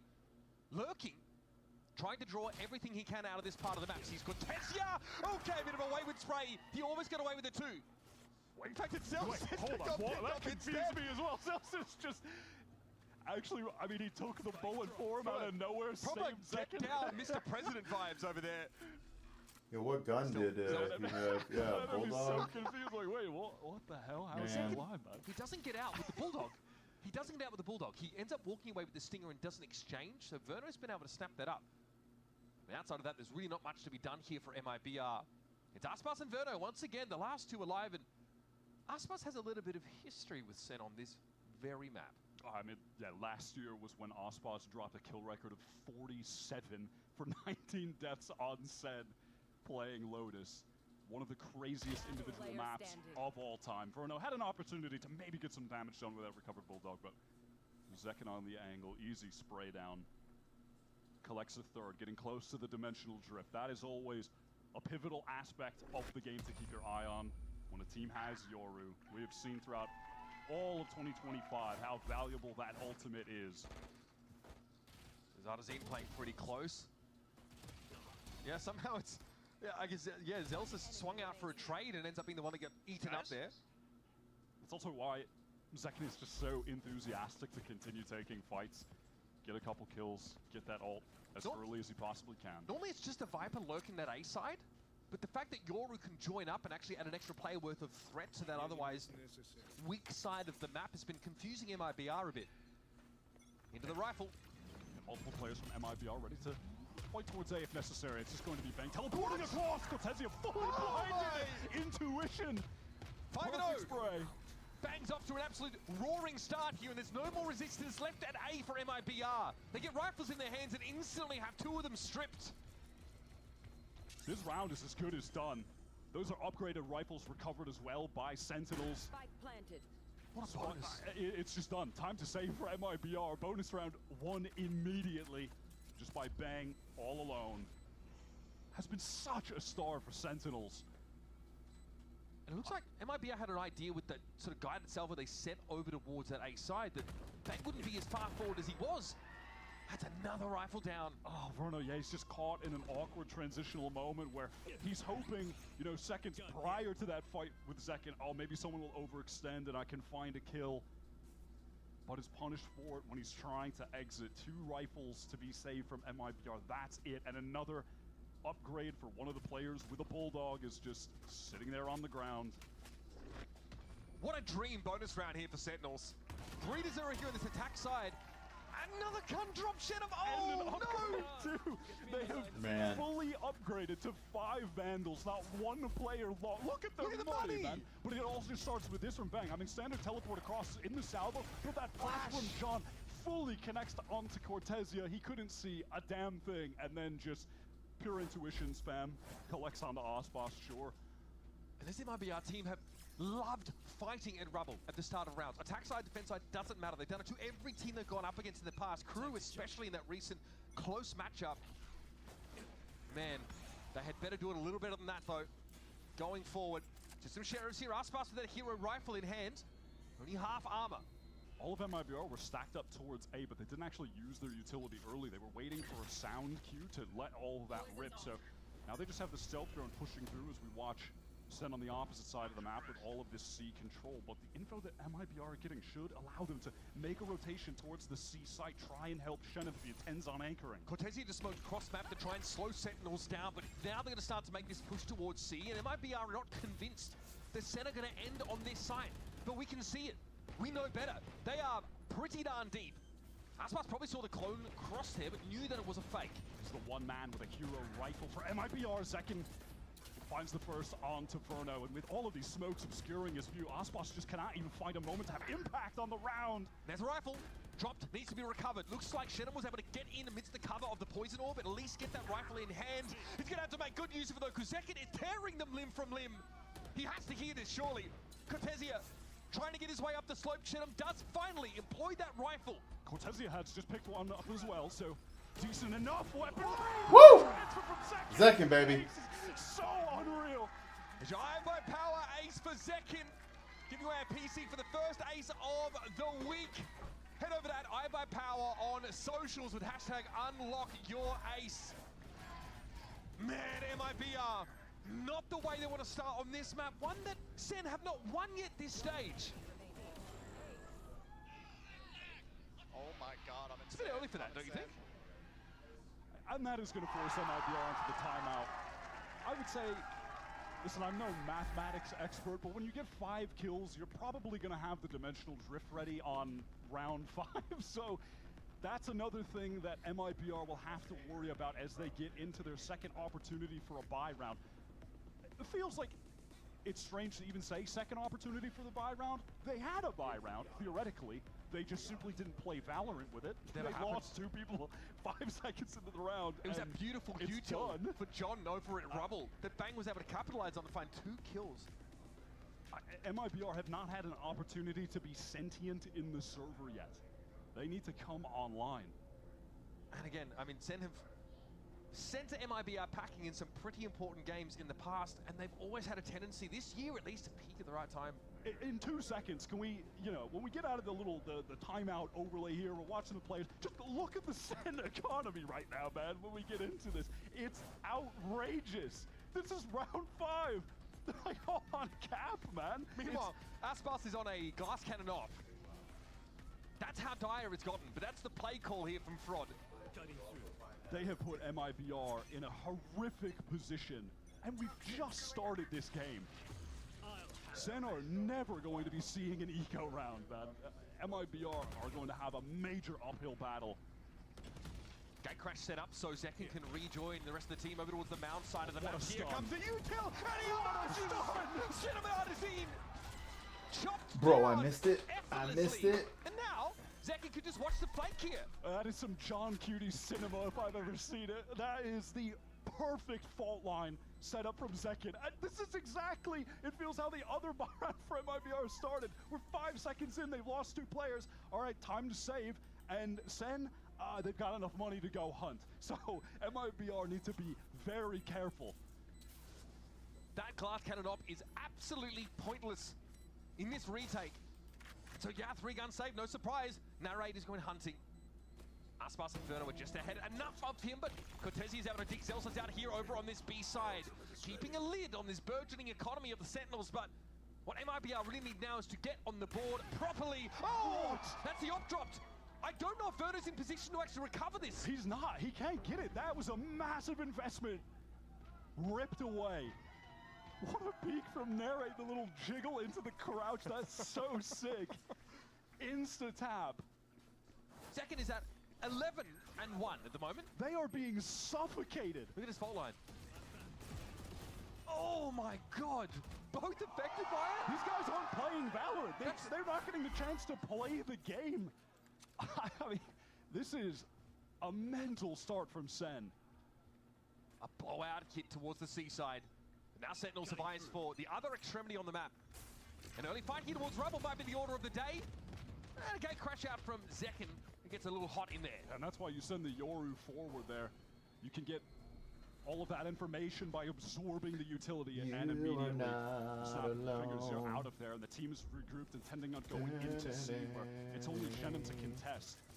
And this lack of Sentinel from MIBR does make it pretty easy for Sen to get into these sites. Oh, lovely shot from Aspas. This is a moment where MIBR can now actually play for a 5-on-4 retake, try and get their first round win. They've got the death ball set up now when Sentinels are on a timer. They get to plant. Pretty slow about it too, because they are expecting this push from behind. Guardian in Aspas' hands, not quite enough to get the job done now. John, affected by the paranoia, still wants to try and take an engagement. Narrate, flanks him, but Cortesi and Verno do get some results here towards Mound. Now, surely, the pinch comes in from Halls. It's just Zekin. As Narrate falls, has to go massive again, but my god, he's already done so today. Up to 12 kills. Still no spike plant, and MIBR no better than to poke the sleeping giant. This is the last player you want to take a gun duel against, so why not just spam him when he can't even see you? That's just about the only way you're going to get Zekin removed from the server at this point. Massive credits to Cortesia and Verno, who followed up on Aspas and Artzian towards Mound, winning out all of those gun duels. Were really sharp with the aim there, because that initial spacing here, when we saw Aspas go down, wasn't great. He was far ahead of the rest, outpaced the utility. Nice! Let's go! Man, you can always rely on that man to shoot. And it's all the rookies leading the charge right now for MIBR. Cortesia, Verno, Shenham. At least 2 of those players, verified Rookie of the Year candidates right now. Youngblood leads by example. And that gets MIBR onto the board, but Sen have done a good job at stacking up these very important attack side rounds. No Sentinel on their comp, so really want to get ahead here. It's unlikely in this round that Sentinels will be able to get to any of their ultimates of significance. So you're really only looking at Verno as someone who can turn the tide in that regard. Zekin is still 2 off now. John 3 off of his, so not going to be able to find impact in the server in that way. It's just intentions of slowly clearing out a Rubble, working their way back into this space on the map. Zekin contains towards Mound and has the gate crash back and spawn to teleport away if he's pressured. MIBR have no info. They've got to go get info at Mound, but Zekin just got more than he needed, more than he could have asked for. Shenham is able to recover things there, but that's the lion's share of the heavy hitters from MIBR already downed. Now the remainders have to get it together here on A as Sentinels hit the site with a player advantage. Artin is trying to get in backside, wanting to be a hero, wanting to take the fight to them. He just can't. That jump peek was lovely. Cortesia's looked fantastic this game. He needs to do more. Viper's Pit now deployed. Cortesia Paranoia in, TP to the other side of it. It's beautiful! What a play, but still only good for 1. Now it's on Shenham. Into the pit. Head first into the fog, and John QT will evict him summarily. Zekin is taking an effective 1 versus 3 at Mound. His gate crash expires, and on that timing, MIBR take the fight. He should not be getting this second kill. One. Oh, Aspas on the slide just has to make a correction. It costs him a valuable half second. Zekin is at a casual 14-3 right now. He's locked in. How long does it last? Or how long until MIBR can find a way to trip him up? Heading into round 8 here, Sentinels have been dominant. Looks like we might have called in a bit of a timeout here. Probably a good time for it now. We got Dimensional Drift coming online here for Sentinels. Tech Pulse it will be. But MIBR, you talked about ultimates of significance. I'd say they've got most of them ready. Listen, they could use a tech pause. You need something to ice the second right now. They need him to slow down. You are not going to win this game when he's in this level of form. Quite a lot has changed for this MIBR roster since they last played Sentinels, right? That kickoff match that had them getting kicked out of contention for Bangkok, Sentinels then went and slumped. That was their story. But MIBR have remained here. They stay behind. They add Verno to their roster, and so many people are wondering what the heck the plan is. How are you going to integrate this guy? Apparently, just add water. Effortlessly, he's Let's see been what's able to going fit on in the this Red roster. Bull. But this MIBR team has not lost a single map in playoffs. They've always found ways to bounce back, or frankly, just clown on their opponents. Of those last 2 games, they were not close at all. But here, they're up against a completely different beast entirely. Up against a Sen who have really been running the gauntlet. They started with Cloud9, who really had such a fantastic regular season. Dark Horse team, clean 2-0 there, and then obviously the main story is just that they're finally the Americas team, the only Americas team that have been able to beat G2, who have just been the unstoppable force of our scene. When you're watching this game so far, you can definitely see why Sen were able to do it. This is an unbelievable start. Young Verno out of his seat at the moment. Returning to the stage momentarily. Remember, this match here, it's crucial. We've seen in our best of 5 grand finals of our stages that map advantage means so much. Getting an extra ban is going to be absolutely crucial. Both these teams, they're big fracture banners. That's actually kind of why we have an MIBR game that doesn't feature Icebox, a map they would have loved to have brought in. But because MIBR had to ban fracture, Sen get to take away their very best map. And even then, Lotus has not been a great map for Sentinels this stage. It's not what they've been looking for, but hey, here's what Aspas had to say about facing off against this team once again. Last time, of course, was at kickoff. Let's hear the word.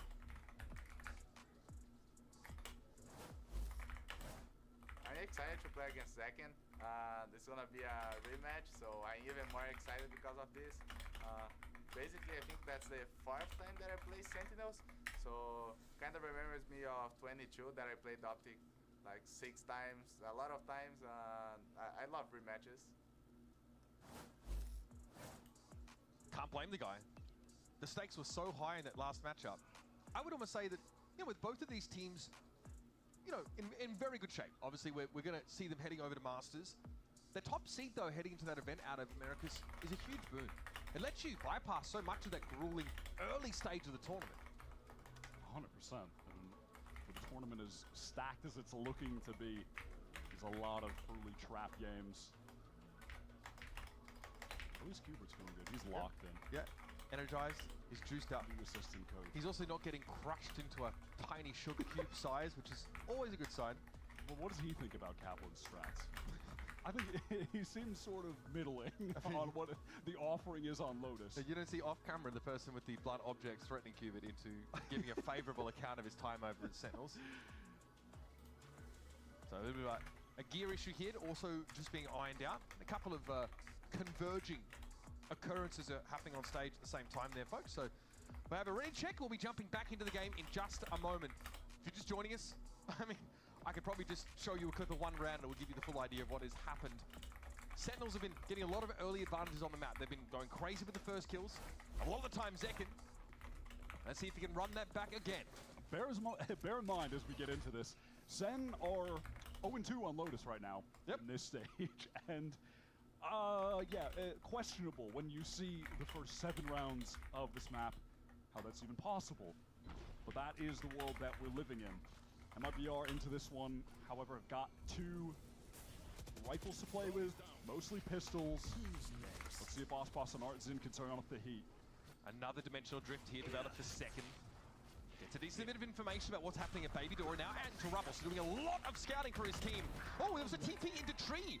Off the back of that, Bang got so far forward, and second flattens Cortesia. These early round engagements are not favoring MIBR. A second time, we just see the dimensional drift into the fault line. Net 3 kills for second. Bang off the flash, gets another one. The utility from John Cutie has just been superb. Look at the extra spacing now created by that guided salvo. Gives Zekin the room to perch up in this pocket and play off the one-way. Time to jump. Should MIBR dare to test it, the final boss will be waiting for them. Just wants to make sure that they can't recover that Phantom slide in from... Oh my god! Oh my god! Woo! Second, baby. Bang supporting from the back line. Spraying them down with the Phantom. Yep. I mean, again, they're working with pistols, right? Sheriffs to some degree. But man, no one is able to stop Zekin in that position. Let's see how this plays out, Wyatt. Now that's just, again, that initial kill where I mentioned it's just the dimensional drift into the fault line. Well, they have passion. They have passion, Zach. I respect that. They're going for the wins. It definitely looks like a passionate three-player push, for sure. Great coverage, like you mentioned, for Bang there, looking towards upper. Wow, and out of that, it feels like they might be reading into that passion because Senna started this round very slowly. Expecting that MIBR could have gone for a very aggro early play. They've taken some control over towards Rubble, that defending side, cycling the dark covers to retain their position, but Nare just random spam through, finds a kill onto C. That's all it is. Everything is just working in their favor. And that's the Viper with the pit out of the game. That turns off the wall over towards the B side of the map. The retake wall, the screen. Makes it that much harder for MIBR to shore up their position. One of the worst plays they could lose early.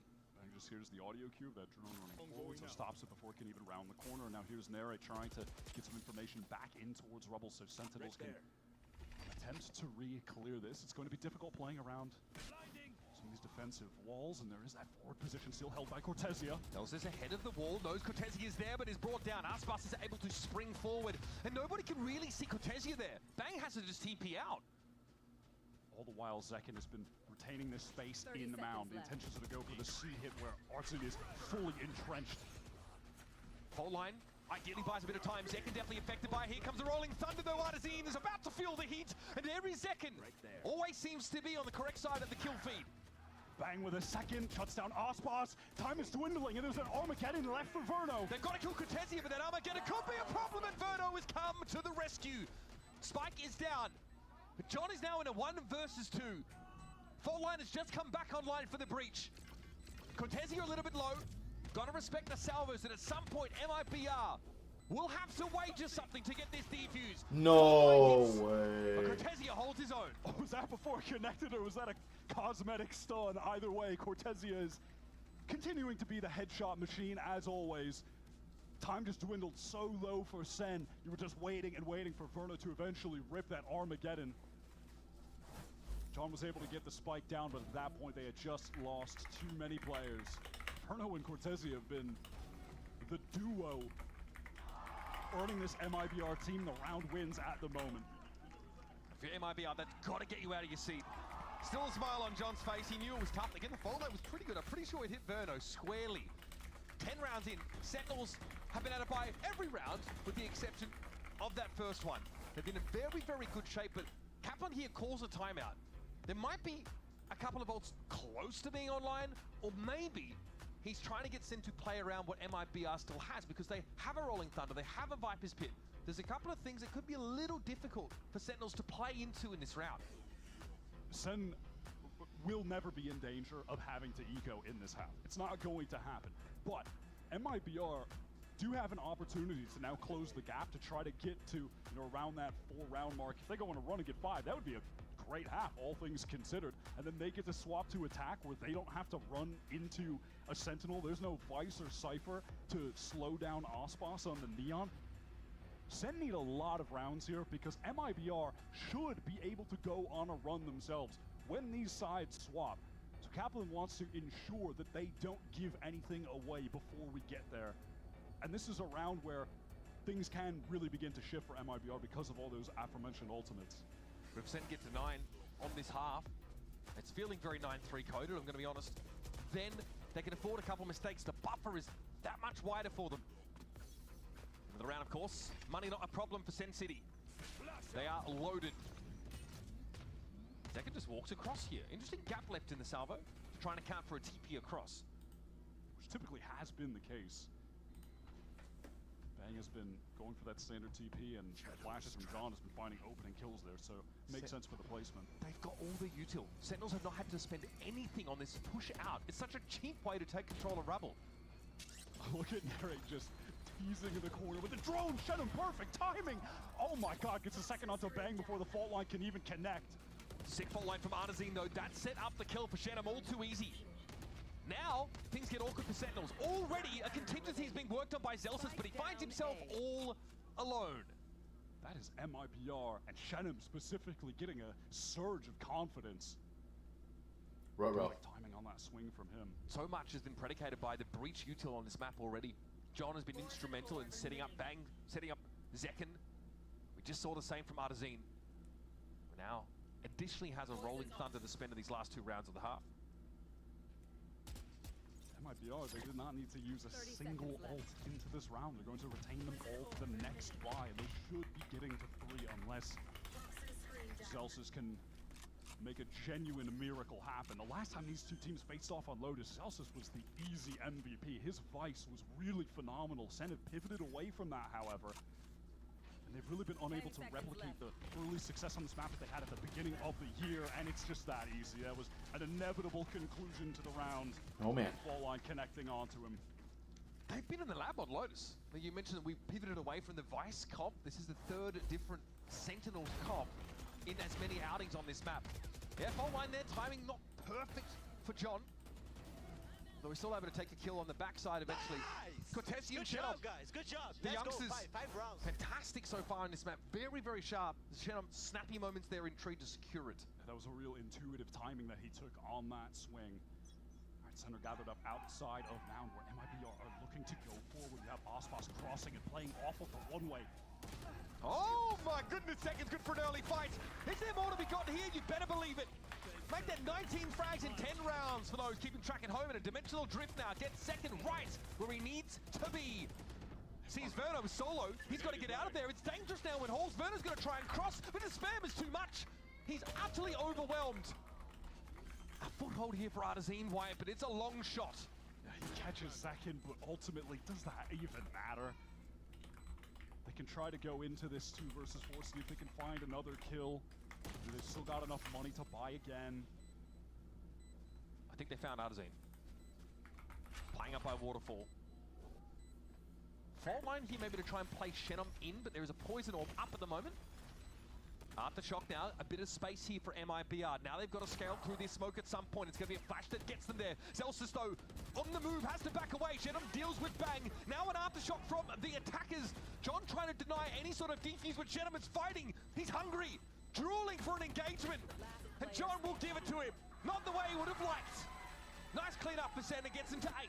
And with the spike planted at Mound there, it's just a matter of time waste for Sen. And when you're forced to stick the spike, it's just so easy to get the free swings, deny someone from defusing. Just comes down to this early engagement. How many times have we seen Sen open a round with a 2-piece? Just off the back of a John QT flash? Most of them. Yeah, off the back of that, and also, listen, let's not, like, I'm going to be frank, this has been a poor map from Ospa so far. He is not in the game, and when the side swap, he has to be. That will be his time to shine. The Neon here, he wants to take a fight early. Overdrive popped, he's looking for something, but stunned up. Has to fast lane for a bit of cover. Okay, Bang, can he get out of there? No, he gets one? Does it the old-fashioned way, though. How does he get a kill? How is he allowed to go 1 for 1? On an ulting Aspas, of all things. Last round of the half starts pretty well for Sentinels, but Verno might have other things to say. The one-way's in place, and he tries to play off of it. What a great ult from Artazine to retain this space to support Verno. Now find the advantage, and they can just back away. Wait for that fault line. They got the man guiding advantage salvos now. To cycle. They got the man advantage now. Wait for a 4 versus 3 retake. Artazine is trying to jiggle being so close, and Narrate punishes him to the max. He just earned his Armageddon as well. Narrate now has that crucial ultimate online. And Senator undecided still. They even have Zelsis to toggle this wall. So they're really going to keep MIBR in the dark of these movements across the map after that early engagement. Shenom has to peek for info. There's no other safe way for him to get it. And he'd give himself away in doing so. Bam! What a rapid shot from Man, John. and they're about to get Gets the ult ult. as well. He's going to get the plant and have his rolling thunder in the 3 versus 2. Ah, yes. Verno and Cortesia, incredible This rookies. is but now they have to make two of the unlosable. most powerful At ultimates least it in should be. Valorant. Cortesia probably wants to get to the site pretty quick. He assumes Senna vacated it. Now he sees the spike location. It's confirmed. He has to push up and take a fight. Narrate's not watching the cross right now. A little awkward for Zelsis, but man, he's good for it anyway. And there's a rolling thunder. Verno affected by it now in the 1 versus 3. A veritable firing squad waiting for him, and Sentinels have that post-plant util. First the salvos. Forces Verno away. Next, the Armageddon. No, Fold Line will do it. Go ahead. Impossible. Stand your Legitimately ground. impossible for those two to win in that situation, because John finds that kill onto Shenom, who stood out as an anchor on that A site previously, but could not get it done there. It's not just close out a dominant half. It's not just the raw firepower for Sentinels that's been amazing here. The strategy, or at least the tactics in some of these rounds, have been on point. The util set up for John. Remember, he moved over from Sentinel to take up this initiator role. And has been absolutely terrifying for anybody who wants to try and face down this Sentinel squad. It's a 9-3 half, folks. We're going to head to a break, and then we'll see if MIBR can pull themselves out of the doldrums and make a game of it. I heard I'm going through a little upgrade with my tats. So when Verizon announced that everyone gets a free phone on any plan, pain-free, count me in.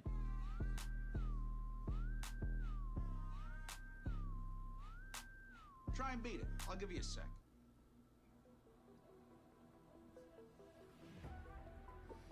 Divergence bundle. It looks like, man, what's that one called? It's white and green. I know they're different, but it's the same. Letting me video call my dog while we're on tour. From San Diego to Boston, I said hi. You started barking. Cox Mobile's got the bars to keep us both howling.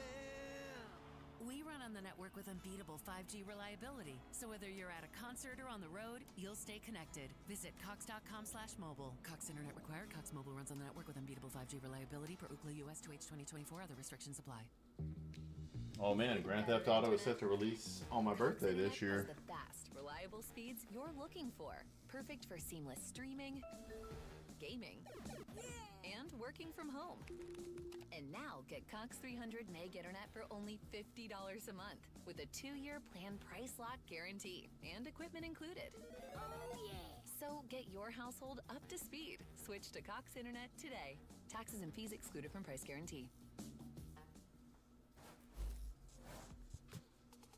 Familiar scoreline for many of you, I'm sure. 9-3 at halftime of Lotus. Sentinels have been popping off. Zekin is at 19-7. Really leading the charge, but the backup, the util usage from John Narrate has been sublime. And if you're an MIBR fan, there is one thing, and one thing only on your mind. Where is Aspas? He has to wake up. It was a pretty poor defense half from him. So uncharacteristic. We led this map off talking about how last year he dropped 47 on Sentinels for a kill record on Lotus. Now that he's on attack playing Neon against Sentinels running a Sentinel-less comp, he needs to turn up the heat. He's got to take liberties. There's no hard stopping power for Sentinels outside of a bullet to the cranium. That's always a risky proposal when you're up against a player like this on Neon. Aspas has gotten deep onto the B side, said allow for the take, but of course, their double initiator comp had some nasty util to flood. How do they want to reposition? Yo, what's up, Kalad? Welcome. I think you followed yesterday or earlier today, one of the two. Paranoia fault line now. John might want to play off this, but Artazine was wholly unaffected.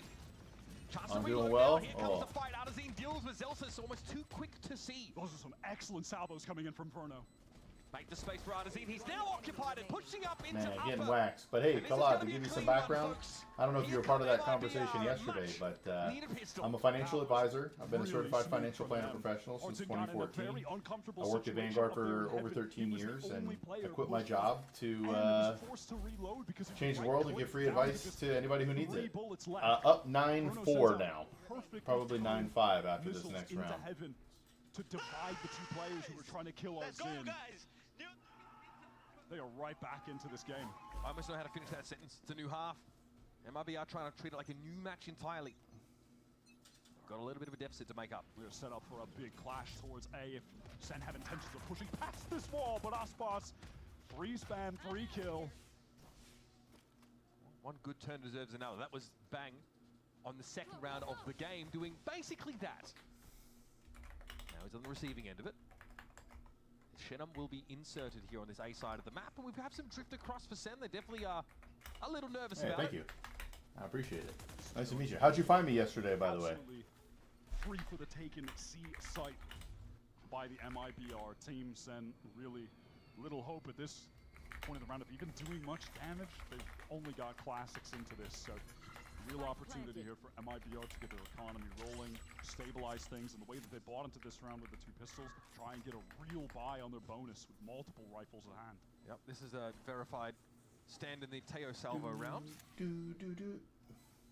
Sendo do group up over towards Waterfall. The question of whether they push. Oh, for real? All right. Were you just doing some random searches? Aspas going down to get a proper rifle. That one is dropped. There's a proper fight here on the side. Zekin holds his own. Inferno's there on the corner, sprayed through to get the second. Still asking for more, but John is punishing, and this is unraveling. Time though is of the essence. Shenum knows he can cover the defuse, and John does not have the time. I mean, they're not going to win the round, but hey, like they might as well have. All right. I appreciate it, Kalad. So yeah, I do watch Valorant, but I mostly am here to give financial stuff. So I stream on TikTok as well. So we go through the mix. We watched the MIBR point of views. They missed. They just didn't hit shots. How many teams in that situation though? So I don't know if you're on TikTok, but I do lives at the same time. All the time. Hey, all right. Who's your friend? That was definitely a commercial for the bundle. Yeah, that's a marketing round. Right. That was some great marketing. How did they get away with that? And now they've got basically an anti-eco. It feels like, like an anti-half buy. Shenum now knows he needs to do a little more. In a round like this. Oh, good thing he saved the sheriff. Good thing he saved it. Now he's going to upgrade. Hey, all right. Very snappy from Shenum yet again, but Narrate quickly will punish. No, yeah, I remember. Sen definitely favored here. Spike already down. A very I'm just here to help people. From MIBR. And it's an MIBR team that are again trying to take his full control. I mean, look at the top of the mini-map. Aspas is pushed all the way through, trying to wrap to Waterfall. Art's in close up. Shotgun at Baby Door. Narrate, he's ready for it. He does take a hit, but he gets in. Baby Door control secured. Now center on the side, but Ferner was on a backstab angle that John is all too ready for. Extra sensory, his perception. And that's a key kill. Zen back on the board, rumbling back into control.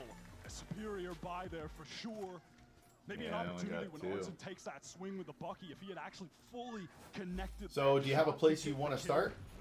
I'm happy to just kind of like share the knowledge I have, but the 13 years at Vanguard was awesome. I can't lie. It was a great company to get started for, and honestly, I would have retired there, but my wife and I decided we wanted to pursue these dreams sooner rather than later. Big impact there. MIBR have had a couple of successful fast hits to B, but now Sentinels are pretty well armed. Slightly costly round for them there, but they happen to get the number on the board. Aspas is just looking, he's fishing. There is a lot going on here. Yeah, I did lots of things, so... He needs to get away from the epicenter of disaster. Look at this, Nere tucked so close up against the Stinger. This is dangerous. Can he get one? No, he can't. This is such an awkward fight, but Zelsis is there to help. Bailed out by Big Bro, 100%. Now you can maybe double swing into this trade, try and get some judge value. Zelsis has to be careful, paranoia hits, so he has to play closer to the door than otherwise. Now he'll peel off the angle a bit. Oh, man. Wait. Shenum is in B, but yes, I am mostly against short-term trading. you know, there are people who can make money, but for the most part, it is incredibly difficult. He's so quick. No, it just doesn't look like it. Free kill onto Shenham, and now isolated in the site is Verno. And what of Cortezia? He's in Baby Door, can try and play off this, but from every angle there's a Sen player. Eleanor Cortesia's here now. Smoke but really, you should be trading. It is risky, yeah. So, all right, sorry, I got focused on that. So, for every investment you make, you want to have a time horizon, right? So, if you're investing in stocks, you generally want to be long term. Now, there are people who are short term who think they can turn a buck real easy, but it's actually incredibly difficult to outperform the market. The best strategy for me is if you're buying stocks, make sure it's for retirement or something 10 plus years out. But as you get closer to it, you get less and less stock. It's not that you can't make more money with the stock market, you can, but you can lose a lot more money, and it's more volatile, and the money might not be there when you need it due to a market downturn. So, just things to think about. Likely, economically, they can only afford half armors and some weird buys, a Guardian here or there, maybe Sheriff. They're encroaching on their two powerful Initiator ultimates, though. So for those fast hits, or to shut down maybe a potential flood for Sentinels, there are options for MIBR, but it's something that Frod and Co., they're going to have to put it together piece by piece. Just on a round like that, there's so many players on Sen that are all making great. But we can go over anything, baby. At the same time, it is just beautiful to watch. All of that action was happening in Baby Door. Bang cleared out all of the seaside, was wrapping behind for the flank. It's just all set up so perfectly. The players are playing with a lot of confidence.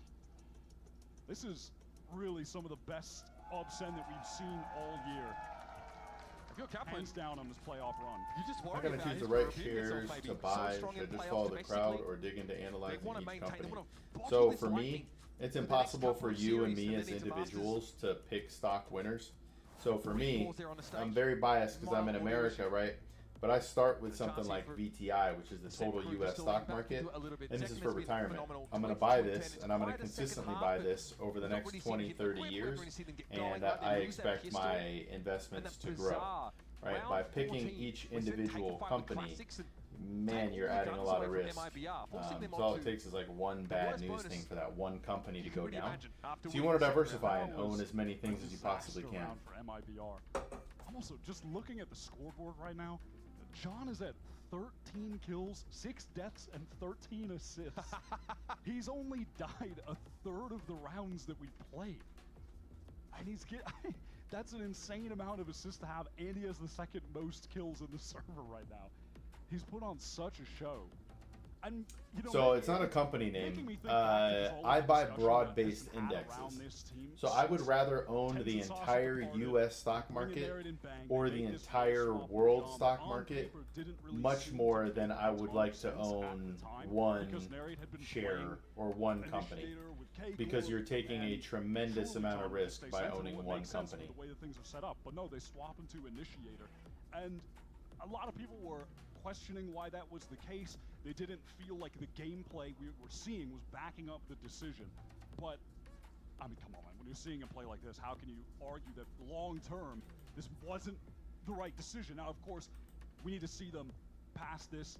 You know, they play this game. We need to see them again in Toronto. But right now, this is some strong evidence supporting that this is a great role for him and that they have made the right decision. So, yeah, for me, it wouldn't be a company. Remember, this team I'd buy a broad-based index fund.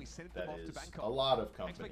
But we can get into the specifics if you want, but we'd have to break down a couple more things first. And they really had to come together again. They had a bit of a rocky, like week 2, I think it was lost to Crew. There were definitely questions over whether this team even had that form from kickoff, whether they could reclaim that. Yeah, we were worried that we were going to see a repeat of last year's history, where Sen get back from that first international tournament, really have a bad slump. Miss out on that second and Masters. It felt like we were getting there when Crew dominated them week 2. And then from there, they gather up a few wins, not against the strongest competition, but they were able to broad-based index. So the 500 index fund is 500 of the largest U.S. stocks. It's missing another 3,000 plus of small and mid-cap stocks.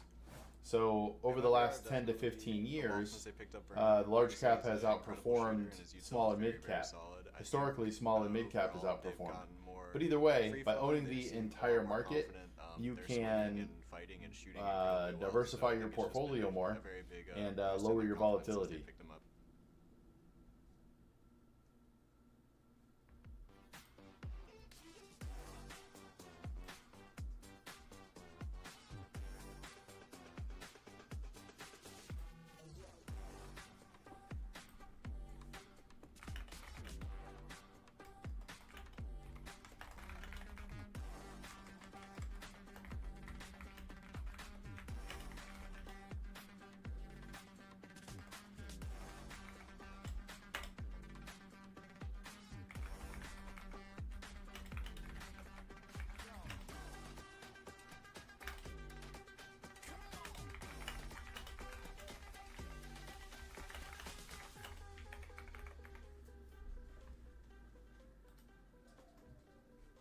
What's the minimum to start investing in that? So every company will have their own. But you can get into a lot of mutual funds or ETFs for real cheap. One share or in a mutual fund, $1. So, I mean, for real, they'll let you invest $1.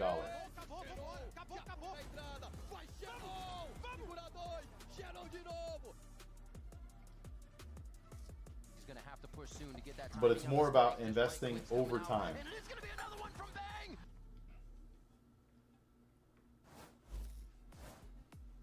So the best form we've ever seen from MIBR, ever, as a team, still doesn't quite seem to be able to measure up to Sentinels so far in this series. We're still in map 1, folks. Round 17 on the docket. Sen have a 6-round lead. It's 11-5. We've got a bit of an audio issue down on stage, which is currently being rectified. I can see Bang being able to speak to Zelsis and Zekken there at the end of the table, so it looks like we're moving. Oh, I gotta turn off the alternate experience on TikTok thing. I'm not doing Keep that you guys right updated with it, but I mean, MIBR wants so much more than this. I mean, we saw those really heartfelt interview with Yeah, so Bonds is financing someone else's debt, right? So I want to buy something, and I'm taking out debt. I'm using your money. And to use your money, I'm going to pay you a coupon or interest every month or quarter or year, depending on how it works. There are bonds that don't pay, but we're going to leave those out for now. But you get paid your coupons, and then at the end, you get your bond back, full value, on the date of maturity. So, yeah. Not Loud, who are the hope of the Brazilian scene. Tons of pressure. Aspas has taken this org team from the bottom of the leaderboard to the top this year. It's insane how far cry it is from watching a solo lurking Sky on Sunset from MIBR last year just constantly get flattened. And wonder, yeah, you are the loner though. So you are giving money to a government or a company, and then they're paying you interest, and then eventually they pay you your principal amount back. Unless they fail, which is possible. I mean, where are they at? Where's Noswa? Just the depth of talent in the scene that Aspas was able to bring up to create this roster, to be the torchbearers for Brazil in VCT Americas. It's paid off so far, but today, at least as we stand, they have gone up against the Sentinels, who are at their peak, riding the high of beating the unbeatable G2. No, yeah, we were talking about this yesterday, but I believe the Moroccan government doesn't allow you to buy stocks outside of the country, so it does make things a little more precarious there, because you can't even invest in the things that I would probably tell you to invest in, because they won't allow it. On the Sen bundle. I wonder what this... almost had you with the camera flip, my friend. First half. Yeah, man, that's rough. Rejoice. What about you? Yeah, no, I mean, I'm sorry, I'm seeing the Zelsis sign in your hand here. You don't need to tell me twice. We are selecting very specifically for Sen fans only here, obviously. Can we find a non-Sen jersey just to really, you know, throw them for a loop for at least 1 second? Yeah. Oh, all right. Okay, the MIBR bundle. Nice to see that. Valen is my goat. Which is your goat bundle? You're pointing upwards. Damn. Why are you going to do me like that? All right, MIBR fans. Okay. I like that one. Brother had me in the first half, not going to lie. Sen bundlers, Yeah. It's mirrored, guys. I know. It's the camera tricky. left. It is tricky. All right. Look at this. Hits it on the first time. Confident. I mean, again, see as pistol rounds been going for Sentinels. Every reason to feel confident about that one. The PRX hoodie? Jeez. They consider it as money laundering. Yeah, I mean, we are on like a 10 Are to you 2. allowed to go Almost with like the a scoreline S&P in this game 500 so there? far. Maybe if this was in Sao Paulo. we are Los Angeles. Take me back, honestly. Take me My back. preference is the total stock market fund, but It's okay. We've all done it. The bundle jersey. it's tough, man. They're probably going to be really close to each other no matter what. But it all just depends. Do you want exposure to large and or mid and small cap stocks or no? It's a Sen City shirt, but I'm with it. Okay, MIBR bundle indeed. So we've got someone underneath the table. I know they're not just watching the feet of Banger, though you might expect them to. Maybe laying down palm fronds for the guy, and he walks into the room because he's been that important for this team this year. So you don't mind the additional risk or missing it? On our little audio If box so, here. that could work for you. You know, there are a bunch of people who just love the 500 index fund. That seems pretty treacherous. I love it. I just think it's incomplete. I know so many That's players all. just like take off their shoes and play like that. I feel for the techs who have to get in there amongst all that. Wouldn't want to play against Bro in limbo either. He's flexible. Was that a shot? Oh, okay, right. No, that anyway, dude. think you're making No, a I'm short talking joke. about that dude. Okay, No, okay. Because that's my go-to. Oh, no, no. You know, if someone is vertically challenged, I just say they'd be great at limbo because no one ain't on bending their knees. You know what I mean? Just walk straight under. Yeah. Take a stroll. We had a different idea with this. Earlier, we spoke with Aspas about his handpicked team, MIBR's growth in the year 2025. Let's take a look. I think we are a team that we are just improving day by day. In the start, I asked for everyone to be patient with us because we're a brand new team. But I already knew and said to the fans that we're going to improve in the year.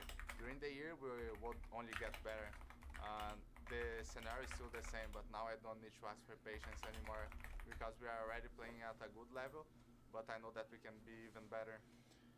So, yeah, this is tough, Kalo. So for me, I like the whole market, right? But each person has to make their own decisions with their own risks, right? It's possible that at some point small and mid-cap stocks will take off in a way that they haven't in the last 15 years. It's also possible that large caps outperform forever. It's all about what you find, what you learn, what you trust, what you know. Grab 2 cans of diced tomatoes and scoop in our award-winning salsa seasoning mix. Stir it together and voila, restaurant quality salsa ready to go. No chopping, no cooking, just bold, fresh flavor in seconds. Perfect for chips, tacos, or any dish that needs a kick. Try it yourself and taste the magic.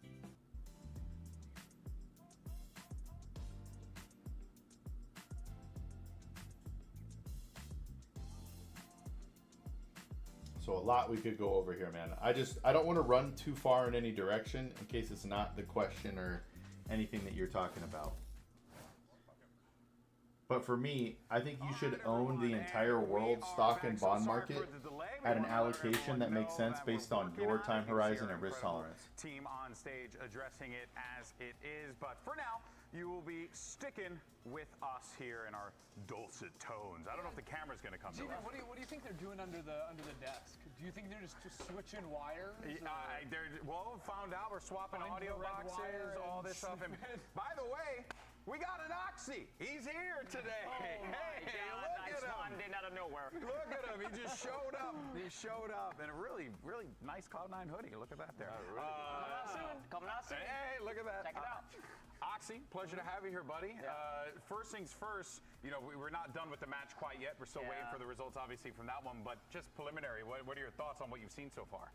I mean, like, Zekin is actually just a second show. This guy's just insane. I'm not going to lie. We played them in scrims.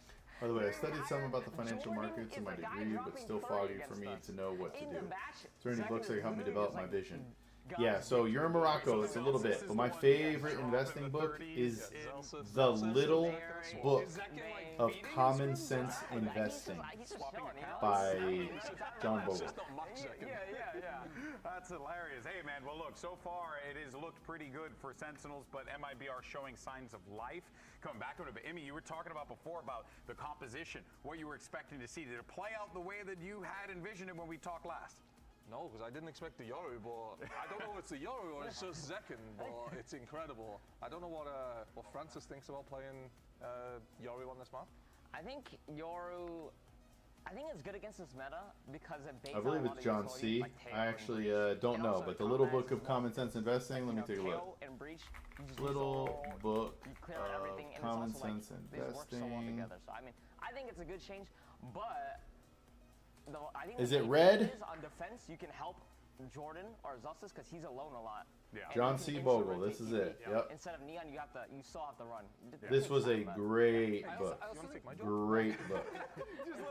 Changed my whole perception on trying to beat the market, day trading, stuff like that. Oxy in the chair, losing his mind, Emmy on the stage. You know, that's what I want. I want the role reversal. That's crazy. That's You know? crazy. No, I was also just going to say, like, one of the things that I really like about the Yoru on defense especially is that it masks a lot of your intent in the round. Because usually, like, if you have a Neon, you're, like, showing stun pretty early on, or you're, like, trying to take the forward fights. You're usually fighting a bit quieter with the Yoru, right?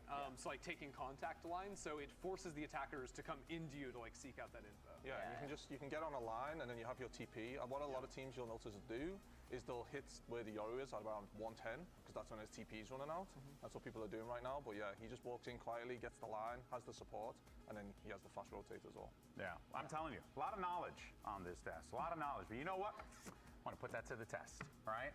In a simple game called Where You At. That's right. Honestly, simple. that's the only one, We're man. going to see a very small portion of the map. If you and need then you more guys have after to that, guess we could talk about which why. is. So let's go ahead and get But this started. You know, that's the best book as the foundation for investing. If you want to get into other specifics, we could point at other books. I have some of them, but that's honestly the book that made the most impact in my entire life. Are we on Fracture? Icebox. Icebox. And by the way, for those of you in the studio, feel free to let us know. Just pop off, yell it out loud. Maybe they can pipe in your audio so I can hear you. Bind Halls, but it's. I think it's Fracture Spot Bind. I forgot that was even a map. Bind Halls is my best guess. Bind, that does look rather bindy. You know, I'm looking at the. I don't know. All right. Well, let's see. Interior room. So we got Bind, we got Fracture, and Icebox. I'm also going with Ender on Bind. Let's see what we have. Survey says. I knew it was I tricked myself out of it. I tricked myself out of it. You worked yourself into a shoot there, brother. All right, there you go. All right, let's try another one. I've never looked at that in my life. Yeah, absolutely, K-Lod. Kalad, if I'm pronouncing that correctly, but hey man, I'm just here to help people, man. So if you have questions about anything, let me know. Well, I was gonna say Icebox because it looks like a heater, and isn't there like a? No, maybe I'm trolling myself. I don't know. I know there's like. I want to see Fracture again. I'm gonna go Icebox. That's what I'm going. Think Bind? Okay, I'm going Icebox. Emmy needs at least a small encyclopedia and maybe some, you know, like little Webster's. I'm on Fracture. Wait. Hold on. I just totally misread this. Hey, thanks, K-Lod. Have a good one, brother. I'm about to head out for the day. I might be back on tonight. I don't know what time you're on. But GTA was delayed until 2026? Bro, that ruins my whole plan. Bro. I play this game hundreds of hours a week. I've never seen that in my life. You've never put a line up in your life. That's all. Called out in 4K. Love it. All right, we got one more. Let's see where we are. This actually couldn't have worked out better. That's crazy, man. That's crazy. That's so long. I was thinking about trading games on my streams when I game. Oh wait, no, this might be New Ascent. I think that's New Ascent. The new wall. The new wall. Because I know this texture exists on Split, but it has like Dino logos on it. It's like it's crazy. I think it's just because of the tarp. There was like a little tarp that they added on that section, I believe. I believe it's on Descent. on a B-side. So we all fought different maps. You say Ascent, and we're all like, yeah, it's Ascent. You know what's crazy? It's crazy. I'll go with Ascent. My second choice is always correct. So I'm sticking on So I've been playing Valorant and Rivals. That's really it, and I'm kind of burnt out on playing those games. So I was giving it a chance to potentially play GTA on stream. But now it's another year, so I got to figure out what I'm doing. That's not what you were thinking? I was thinking the outside area. I was thinking the new area that was That is the new area. I was thinking the one inside of me. I thought inside of you. Yeah. Well, it was bright out. How is it going to be And you inside? know what, though? I got it right, and I said it with my whole chest, and I don't care. That's it. Failing upwards. That's I'm a genius. I'm a genius. We do have one more. We have one more because there's still. By the way, in case you're just joining us, we do want to let everyone know we apologize for the delay. We're getting everything sorted on stage with our awesome team. They're getting everything sorted. For now, we're just hanging out. I So just stick around tweeted with us at Zekin's and, dad. We'll see where this goes. I want to be clear. I do not apologize. That's fine. I mean, you could not out there. I'm the host, so I do apologize You heard that one. on the behalf of the show. Anywho, let's go ahead and run the next maps. We got to see what we have here. Last one. Oh, diet milk. Hey, I never seen diet in my life. So I don't know. This is the wait.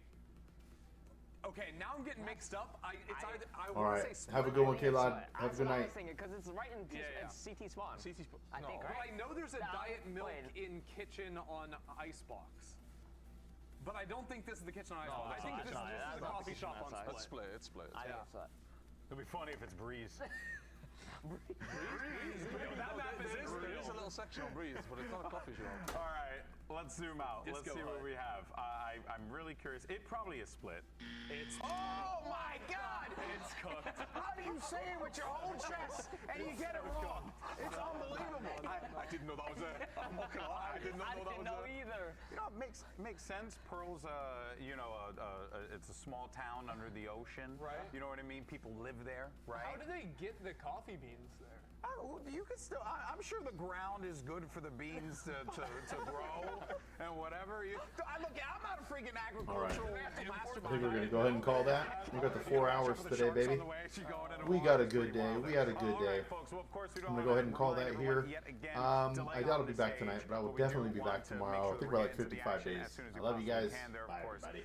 You guys could see as we get ready to go here.